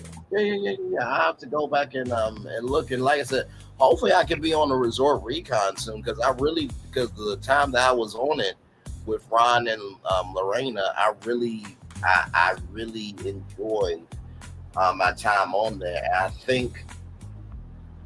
think the reason why I really connect to Lorena is because it's one thing to find somebody that sounds like you, but it's another thing to have somebody that looks like you too. And so to have a black girl and a black guy, both nerds, and she's a nerd from the engineering perspective, I'm a nerd from the media perspective, and to come into the fold where she's already established and everything, and your energy is the energy where she peeps you. It's like, oh damn, you actually on this level. Like you can hang. Like that's a huge compliment. Yeah. I just recalled when it happened. It was around the time that we were coming up with the Nickelodeon Studios indoor park project. Yeah. Mm-hmm. Yeah. That gives you a timeline. Okay, I appreciate it. Now I have to go over there sometime soon and show some love over there. But that's the thing too with Disney is that I remember when it was the final day of the Liberty Bell, right? And how sad Lorena was on that day. And she didn't cry on the stream, but even though I've never met her in real life, I felt the tears that she wasn't releasing on that stream. Yeah, and I was saying to myself, like, you made my girl cry. How dare you? Exactly. And that's the thing that people don't get about YouTube and these parasocial relationships. You only know what they present you, but you can tell when it's authentic and when it's not authentic. And I think that's the space that Disney's in right now. It's not that people don't like Disney; they just don't like this version of Disney. And I think if Lorena saw the live that we did tonight, I believe she would have a resort recon about it. Like, do y'all see what these three are doing over here? Like, I know Phil, I know Fullerton, and I know Braylon, but I didn't know that they could do that. And I think that's what Disney needs to be. I think that's the mindset Disney need to have is, okay, we use social media to promote everything. How about we use social media as a advantage, as our focus group? Because I mean, hell, they own ABC. So honestly, I've said this to you guys before. There's the Imagineering, there's Walt Disney Imagineering, but there should be the Walt Disney Creatory, which is creativity and laboratory together, Creatory. And you do a TV competition on ABC, take the top 10 men, top 10 women who are creative as content creators or what have you, and at the end you choose the top 5 men, top 5 women, and they get a job at the Walt Disney Creatory division, and they get a 3-year contract to come up with these ideas to help Disney parks out. Like, it wouldn't be hard to do. But you have to be willing to say, maybe we've been in our own way for too long. Mm-hmm. But until you recognize that, you're going to fall on your ass. Because Universal's not going to stop for shit. They're just not. I wouldn't stop for shit if I'm Universal.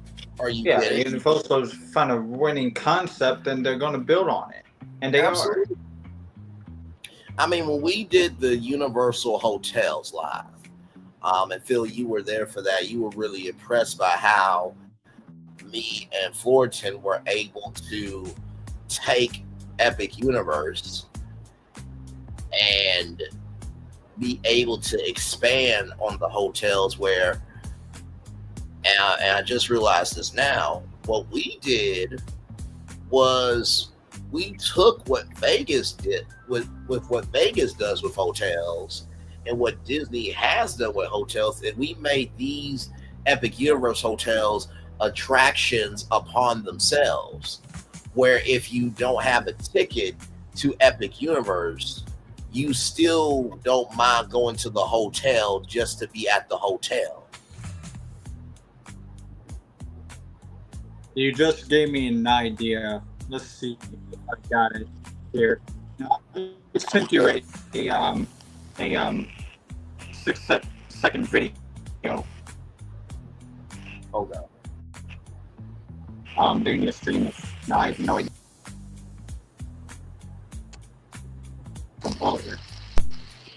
Oh no, you're good. Can you hear me? But no. Oh no, you're good. But no, that's exactly what we did. Was we took Epic Universe and made these hotels. So like, if you couldn't get to How to Train Your Dragon, you still wanted to go to the How to Train Your Dragon hotel. You still wanted to go to the Nintendo hotel. You still wanted to go to Dr. Montana. And also too, you could be comfortable at these hotels where if you did have a ticket to Epic Universe, you were just fine staying at the hotel because that was as close to the park as you could, and you felt quality from that. What?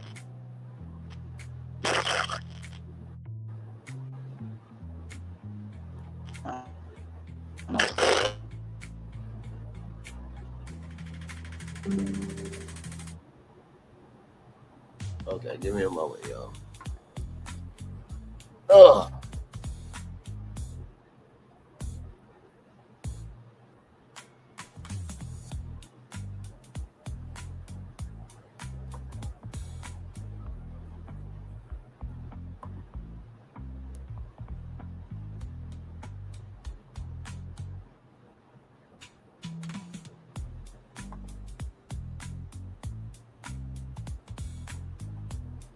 Okay, y'all, give me a.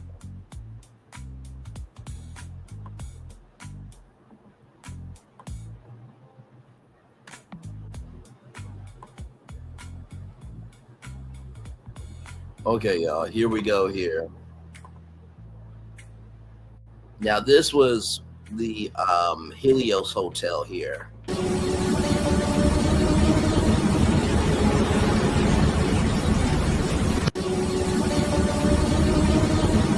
You see the execution of the hotel, which, I mean, it's just incredible. So this is when it's nighttime here. And you see the lighting of that. I mean, just stunning when you really think about it. So, truly, like I said, this is why I love doing what we do so well together. And this is why I love doing what we do so well. Mm-hmm. Hey, I just played it. Yeah, cool, huh? I may make a few more. I mean, later after the show, maybe tomorrow, because that was weird what my phone was doing. I mean, sincerely, when I play,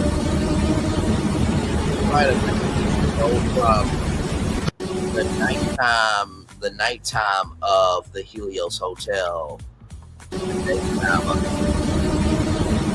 is how it up the color of it. And like I said, that's the thing too, is that all those hotels that me and 14 did, we wanted these to be attractions upon themselves, where if you didn't have a ticket to Epic Universe, you did feel left out. Yeah. So like what you said about Disney, like, oh man, I'm jealous that I'm jealous that you got to go with Disney, but I didn't. But if you didn't get the chance to go Epic Universe, you wasn't jealous, because you saw how detailed the hotels that me and 14 came up with. I mean, anybody would have been happy to stay at any of those hotels. Yep. And never go to Epic Universe, go to all the other ones, and still be cool because they're in it 24/7. Yes.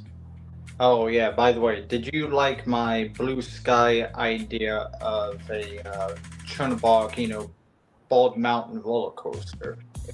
Let me see here. It's a 6-second video. Okay, I'm about to watch it now. Yes. I'm about to watch it now with all of y'all live. It is Halloween though. Ooh. Perfect for today. Ooh, you are a bold one. Hang on, y'all. I want y'all to see this one. You are a bold one. Y'all look at this. Wow. You did that.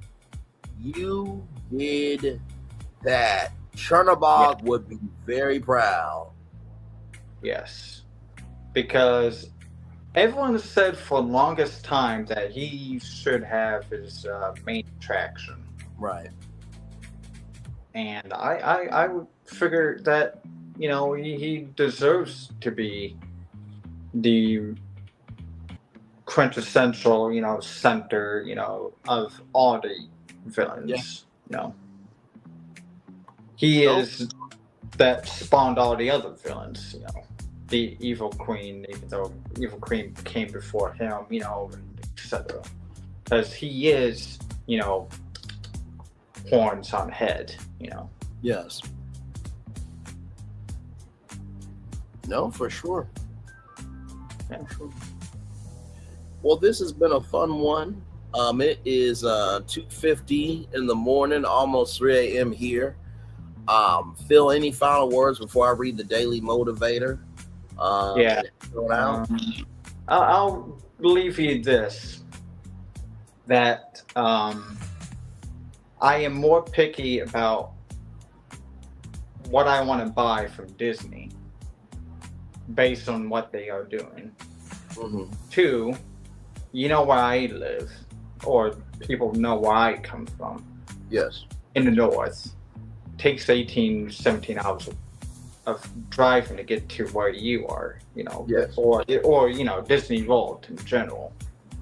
Unlike you and flaunting, you know, it may not, well, affects you, but affects people who travel long distances. Right. You know, what they are doing.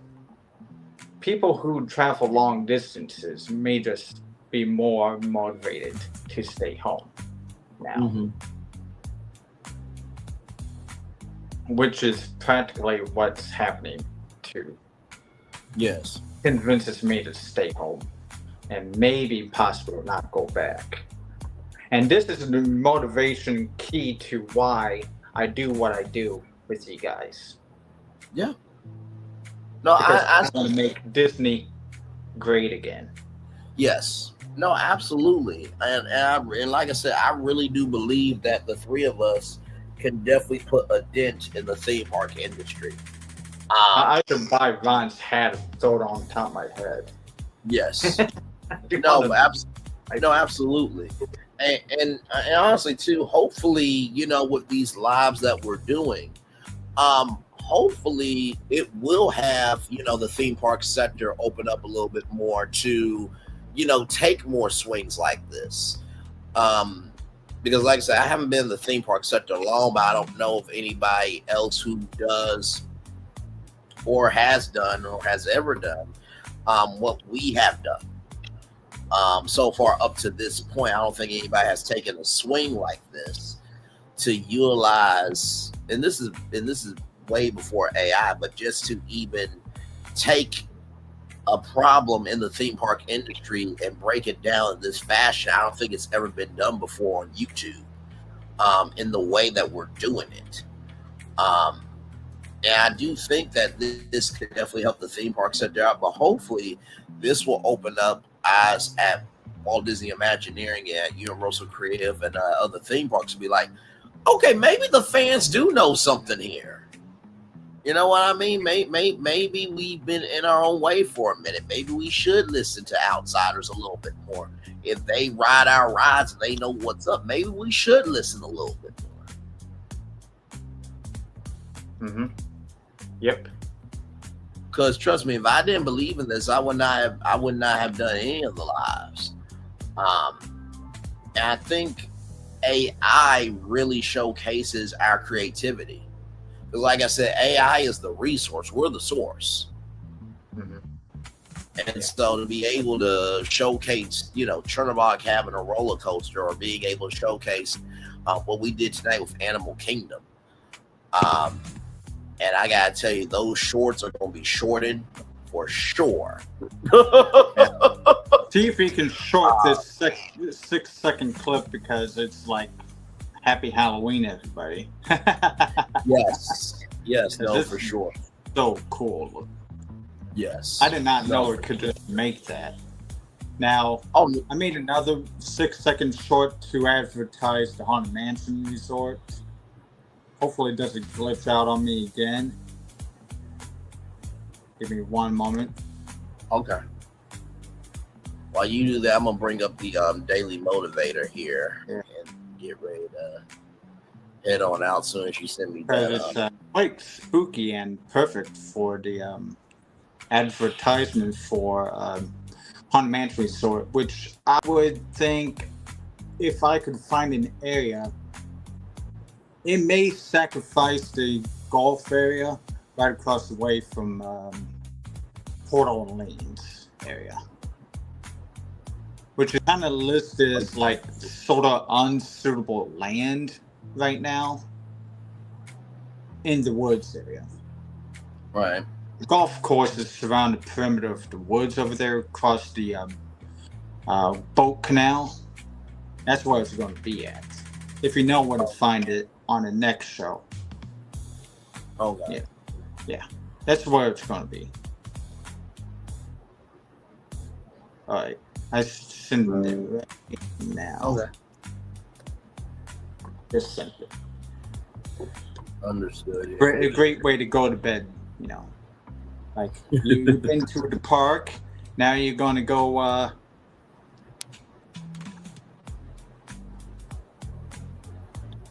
you're going to go here now. Go to bed. You visited Villians, and now you're going to go to bed at Haunted Mansion. Here we go, y'all. There is the Haunted Mansion. Right there in the background there. I just love how she just like moves like, oh my god, that is spooky. And I will never forget. I will never forget when I brought up that Zillow listing of the Haunted Mansion and pretended that it was a real house. Oh my god, so many people got scared. I'm like, y'all, that was just advertisement for the film. That house is not real. Y'all calm down. Good Lord Jesus. That is funny that their advertisement was that. I loved it. Let and me what's tell you. actually funny is like there is a video that people can watch from 15 or so years ago of that they built a Haunted Mansion in Duluth, Georgia. Yes.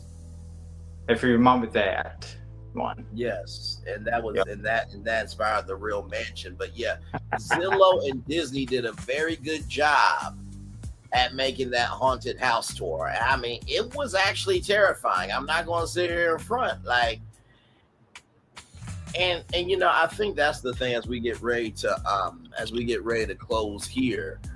Let me get the Daily Motivator up for you all here. I think that's the thing with YouTube that I love so much is you don't know everything, and there's a blessing in that.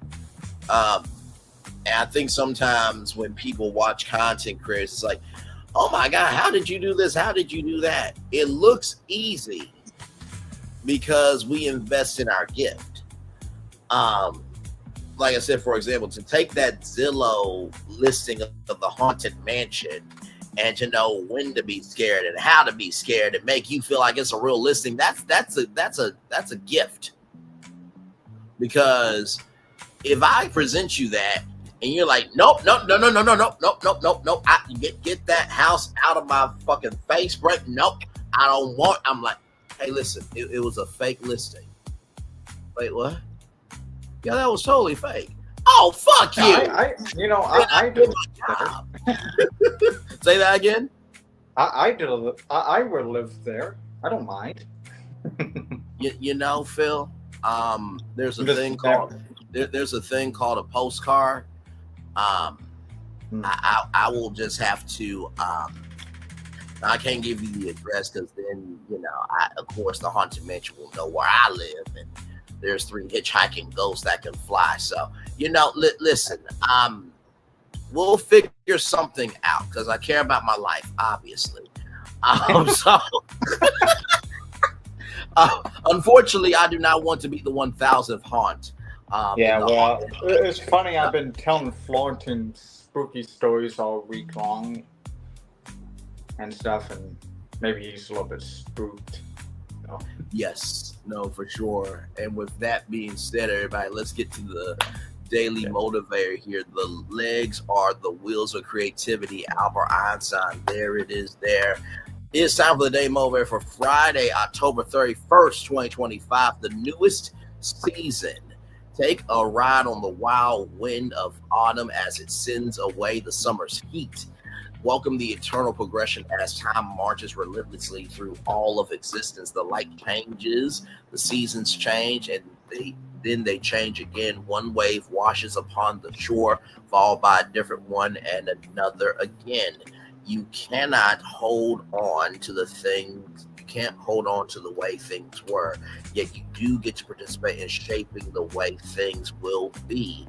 A new season is already coming with its load of uncertainty and potential for trouble, yet as it arrives, it also brings countless possibilities for goodness and fulfillment. It's wise to be wary of what difficulties might come, but you gain nothing by living perpetually in fear. Live instead to lift up what's good, what's right, what's beneficial to your life and your world. The sun rises on a day different than any other has been. Use the occasion to focus on its positive possibilities. Commit yourself to making the newest season in your life the most meaningful one yet. Ralph Morrison. You know, when we talk about the newest season here, and it has been quite the year here in the world that we live in. I'm going to bring up two incidents that have happened in our theme park family. Mr. Savala, who passed away on Stardust Racers, and the woman who passed away after riding the Haunted Mansion. And there was also someone who committed suicide at a Disney resort, right? And, yeah, two of them did, I believe. Yes, and the Fort Wilderness as well. And I know what you guys are thinking, Bray. How does this relate to the newest season? Just because those incidents happened at Disney and Universal does not mean that we should condemn the cast members, the team members, the staffs, the crews, and everybody who was a fan of these parks. Because while those seasons were horrible, the new seasons of creativity and what can be is such a joy that if we knock down what has happened, we cannot have space to embrace the good of what can be. And I send love, light, and prayers to each and every single one of them. And if you watch the live where I talked about the Haunted Mansion, everybody knows the joke. And I'm not joking about the woman who passed away from the Haunted Mansion, but if you know the ghost host, there are 999 happy haunts, and there's always room for one more. Yeah. And my mind went the same way too. Yeah. You know what I mean? And for some people, they may say, well, that's kind of morbid. But in the same token, that is not meant out of any malice, harm, or evil intent. What that goes to show is that life is precious. You don't know when it's going to. Absolutely. Life is that's what it means. What we're saying here. Absolutely. And live your life to the fullest like it's your last. Make it count. Absolutely. Make it fall to a better place than what you found it. Absolutely. So our first point here with the newest season is the light changes, the season changes, then they change again. Just because these incidents happen at these parks doesn't mean that these parks aren't magical. We would not have done what we've done tonight with Animal Kingdom if we did think the Animal Kingdom at Disney could be of importance. Every park, every space, every entity, this, that, and the third has a new season, but you have to be willing to be open to that season. That's the first thing I would tell you. The second thing I will say is it's wise to be wary of what difficulties might come, but you gain nothing by living perpetually in fear. I had a moment tonight with my mom that I don't think I've ever been able to articulate. Because I try to hold on and stay strong a lot of times, but there are times where I'm like, I know I'm gifted at what I do, and I know the financial bag should be matching up with the gift bag by now, especially when you feel like you always are doing the right thing. So the second thing I will say to you about a new season is, while you are weary and wondering if you will ever be respected, you need to take a look around at who already respects you, who's already investing in you, and who's already loving on you. Because if you can go into a new season with still people caring about you, you are more wealthier than most. Yes. And yesterday was Halloween, and it's Halloween weekend. And, kids, they go through a lot. So if you see a blue bucket that has somebody with autism or disability, and I know that people like to hide and trick and deceive with particular costumes of horror, but also to recognize that being an asshole is a horror too. And this new season, let's not bring horror that can hurt people when we already have a hurting world. And far be it from me to say that, because I probably would not be, if the fate of the world was on the line, laser beam on the world, I probably wouldn't be the one chosen to save it. But I would be at least number 100 on the list to be picked. And so would Phil and Florentine as well. That's the second thing I will say to you. And finally, the sun rises on a day different than any other has been. The reason why this world is so amazing is not because of how many spaces we have to go to, but it's the people that invest in it. Right now, at midnight, and by the way, I just want to mention that this was Universal's Epic Universe's first Halloween ever. I can only imagine how dark Universe was tonight. Okay. You mentioned that, and I was watching Lorraine's live show, and it was Dan's life, I believe, right? Dan's life? Dan's life at the Mac. Dan's life at the Kingdom, yes. Yeah, he made a comment, and supposedly I don't know if he went there, but he had been told that nothing happened at Dark Universe. You can rewatch the you can rewatch the live feed of Lorena Creole's walk through Disney Springs tonight, and that's what he had said, which was like, "You kidding me? You missed out on an opportunity." That's weird. Okay then. Yeah, you gotta have to watch that clip. Just a few seconds like this, I was like floored. Like, with that information said, I'll say this. It may just be repeated again on the Saturday shows. Gotcha. I'll say this, and with that, you may have an idea in your head, right, of what should be, but that doesn't mean that it's going to be that. You cannot expect you out of other people, but what you can do is give the best you have. You can't expect you out of other people, but you can give the best that you have. So the third thing I'll tell you, the sun rises on a different day than any other has been. The reason why the world basic. It's not because of the places we have to go to, but the people who work at it. So for tonight, even though Universal Orlando missed out on the first Halloween for Dark Universe. Epic Universe. Yes. Hopefully tomorrow at 10 a.m. they'll recognize this Halloween weekend. And when that sun rises up, they'll give them a Halloween weekend that's worth something. But even if they don't, make sure that you still celebrate the good of what's happening for you.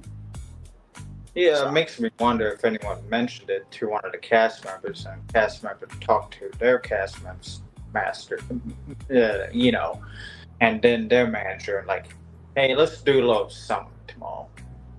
Surprise. Yeah, because I mean, if you think about it, didn't we talk about that with La Renee Creole? Because she was gonna go to Halloween Horror Nights, and we all talked about like, hey, they're gonna do something for Halloween for Dark Universe. I mean, it's a Halloween Horror Nights park essentially, but for them not to do anything, it's a little bit odd. Slight little extra, just for this day in particular. That's all. Yes. Nothing big, just something slightly more. Yeah. Doesn't take much. No, it doesn't. No, it does not. So, I mean, and honestly, too, to tell you the truth, what I would have done was extra hours tonight, at least until 2 a.m. That's what I would have done. Mm-hmm. You know what I mean? Because that's the one thing that everybody talks about with Epic Universe is so beautiful at night. So because it's Halloween, and honestly, not just because it's Halloween, but because it's Halloween weekend. Mm-hmm. Friday, Saturday, and Sunday, we're going to extend it until 2 a.m. or 3 a.m. for park hours, just because it's Halloween weekend. That would be a very easy thing to do. You wouldn't have to put up no decoration or nothing. Come to think of it, none of the parks would allow any costumes to the park. I would assume, right? Because there was plenty of costumes at Disney Springs. Yeah. I think because of the Halloween, and this is just my thinking, because Disney doesn't do. I was wondering if that could be like an exception day. Yeah, Disney doesn't do scream houses, because Disney's more family friendly. Which I'm talking about Epic Universe's stuff. Yeah. No, that's where I'm getting at. Because Disney doesn't do any scream houses and Universal does, I think Universal probably wanted to keep the scare actors where they needed to be with Halloween Horror Nights and not have too many people just being able to create fear anytime, anywhere, because with Universal, they take that seriously. So I think they probably just wanted to control it, and maybe by the next Halloween, maybe they might allow costumes, but because it was the first Halloween, they probably just wanted to keep it tame. Exactly. I had the same thought as well. It's that could be my only logic. We did this, and okay, well, let's see if we can do better this year. This is the first year. I don't know why, but I hope La Renee Creole was a Mortal Kombat character. Because Lord Jesus, she could finish me anytime. Lord Jesus Christ, just bro, you getting your ass whooped. Yeah, I'm letting my ass get whooped. Okay, shit. That's why I got lungs for. It's okay. There's a hospital right down the road. You know what? Let me stop. Anyway, Lorena, if you hear this, it's all in love, okay? You're a very gorgeous woman in cosplay. You can definitely do so. Believe me, it's all admiration over here, okay? Jesus. Anyway, you got to clarify things like that, because you can't really flirt like that like you used to, without being interpreted as something. But also, too, there's nothing wrong with being kind as well. You know what I mean? So, but anyway, it's time for some sleep. 3:14 in the morning. I think we did our job, gentlemen. Phil, love you, brother. Great job. Florian, I know you are probably asleep by now. He'll catch this on replay. Yes, I was resting my eyes throughout it, but I was still here though. Okay, I was still here with y'all. With that being said, it's time for the best outro on YouTube. Know what you do and do what you know. Never say you weren't born special, because you were always born a blessing and trust. You may not be where you want to be, but by the end of it, you'll be where you need to be. Do what you've been chosen to do. Wise one thing, call yourself. It's another thing, be chosen. One love, much love, all love. We have spent time with you. You have spent time with us. And hopefully by spending time together, our lives will be great together. Always remember where you're doing radio, television, YouTube, living your best life, or just talking about good theme park stuff with your friends and being ahead of the curve before other companies make moves. And Disney, if you make any move with Animal Kingdom or any of these lives, or my Walt Disney World rebrand master plan, same thing with Universal, or any of the deep dive lives I've done, I'ma need my motherfucking cut. Okay? Call me, sir.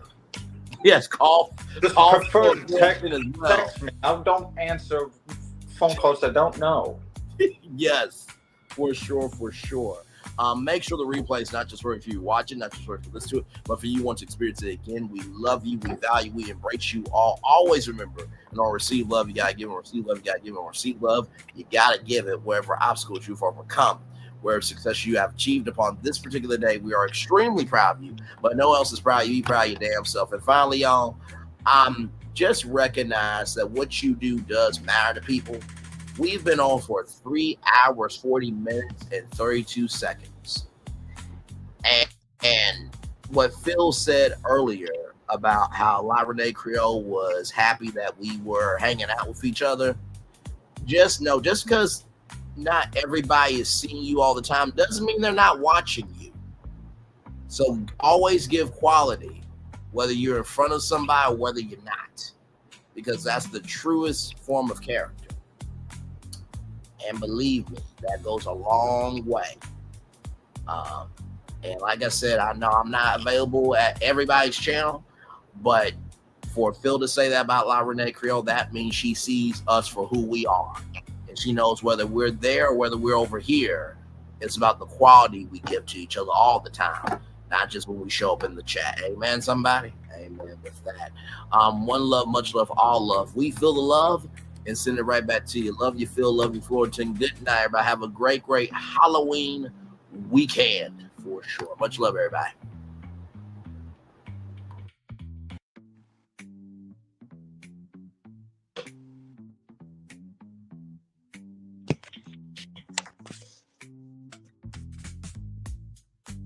I thought I should tell you, they've been talking about you. Yeah, they've been talking about you. They've been talking about the fact that they've done everything they could to stop you and everything they could to block you, but you still win. They've been talking about the fact that they have undermined your success and they have tried to sabotage your seasons, but you keep winning. They've been talking about the fact that even though they don't like each other, they get together to try to kill you, but you keep winning. They've been talking about the fact that you were voted least likely to succeed, but like cream, you keep rising to the top. They've been talking about how they tried to burn your world down, but like the phoenix, you rose from the ashes. They've been talking about you. And you know what they say? Oh, she's just lucky. He's just lucky. But no, you ain't lucky. You're anointed.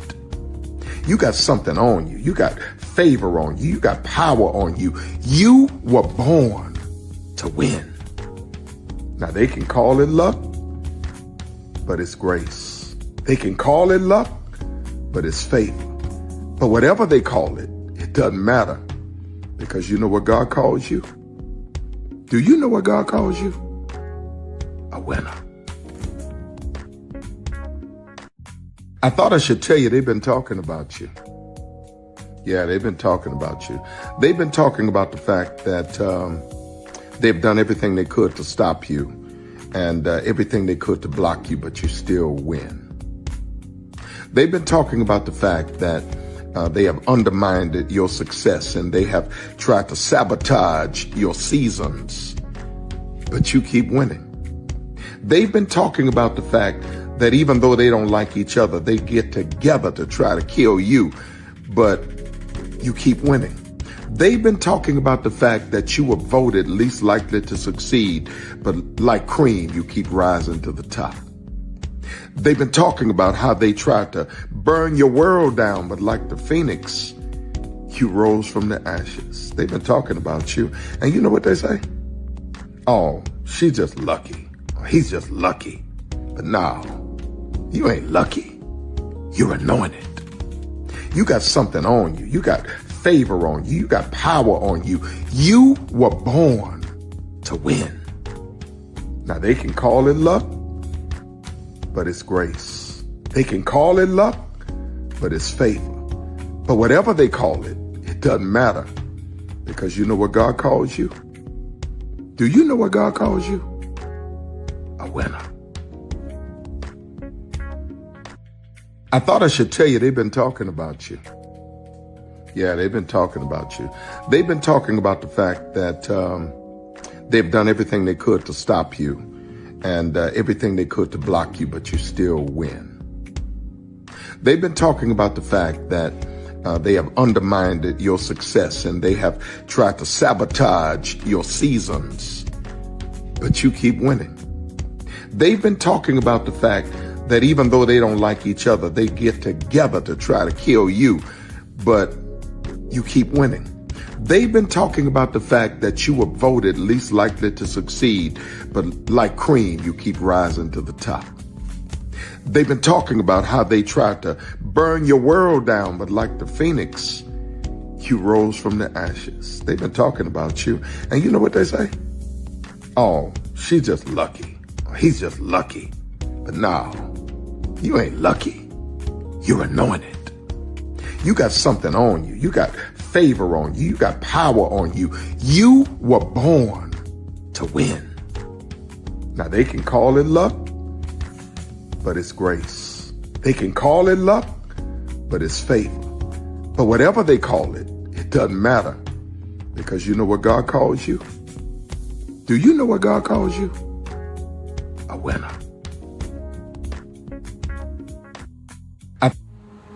Good evening. My name is Mark Woodbury. I'm the chairman and CEO of Universal Destinations and Experiences. Well, we're finally here. Tomorrow we begin a new chapter at Universal Orlando Resort as we open Epic Universe. We built this place for you. I want to thank you, our fans, for your love of our stories, characters, and immersive experiences that inspired this incredible place. Epic Universe represents over 8 years of meticulous planning, immense creativity, and innovation, combined with unmatched craftsmanship and operational excellence on the part of thousands of people who have brought to life the stories and characters that live beyond each of Epic's portals. But it represents so much more. Your love of Universal and the deep connections we've shared together here in Orlando over the past 30 years inspired us to dream bigger and to push the boundaries to create something extraordinary for you and for generations of fans and families to come. And tomorrow, as we open Epic Universe, I can't wait for you to experience this place for yourself. Now it's your turn to step inside, to lose yourself, and to share this place with the ones you love most. As we open this park, we hope your world becomes a little more epic. Tomorrow, Epic Universe becomes yours.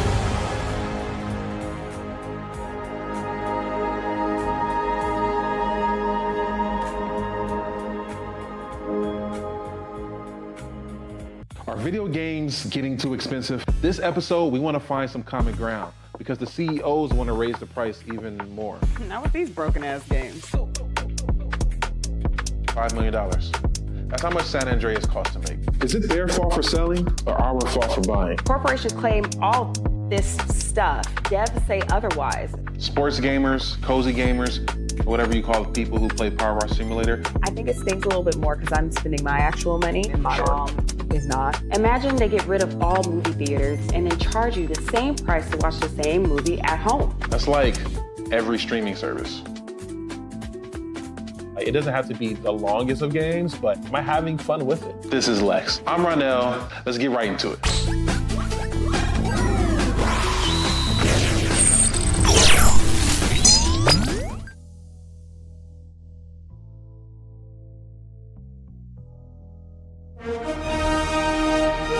Prepare for a journey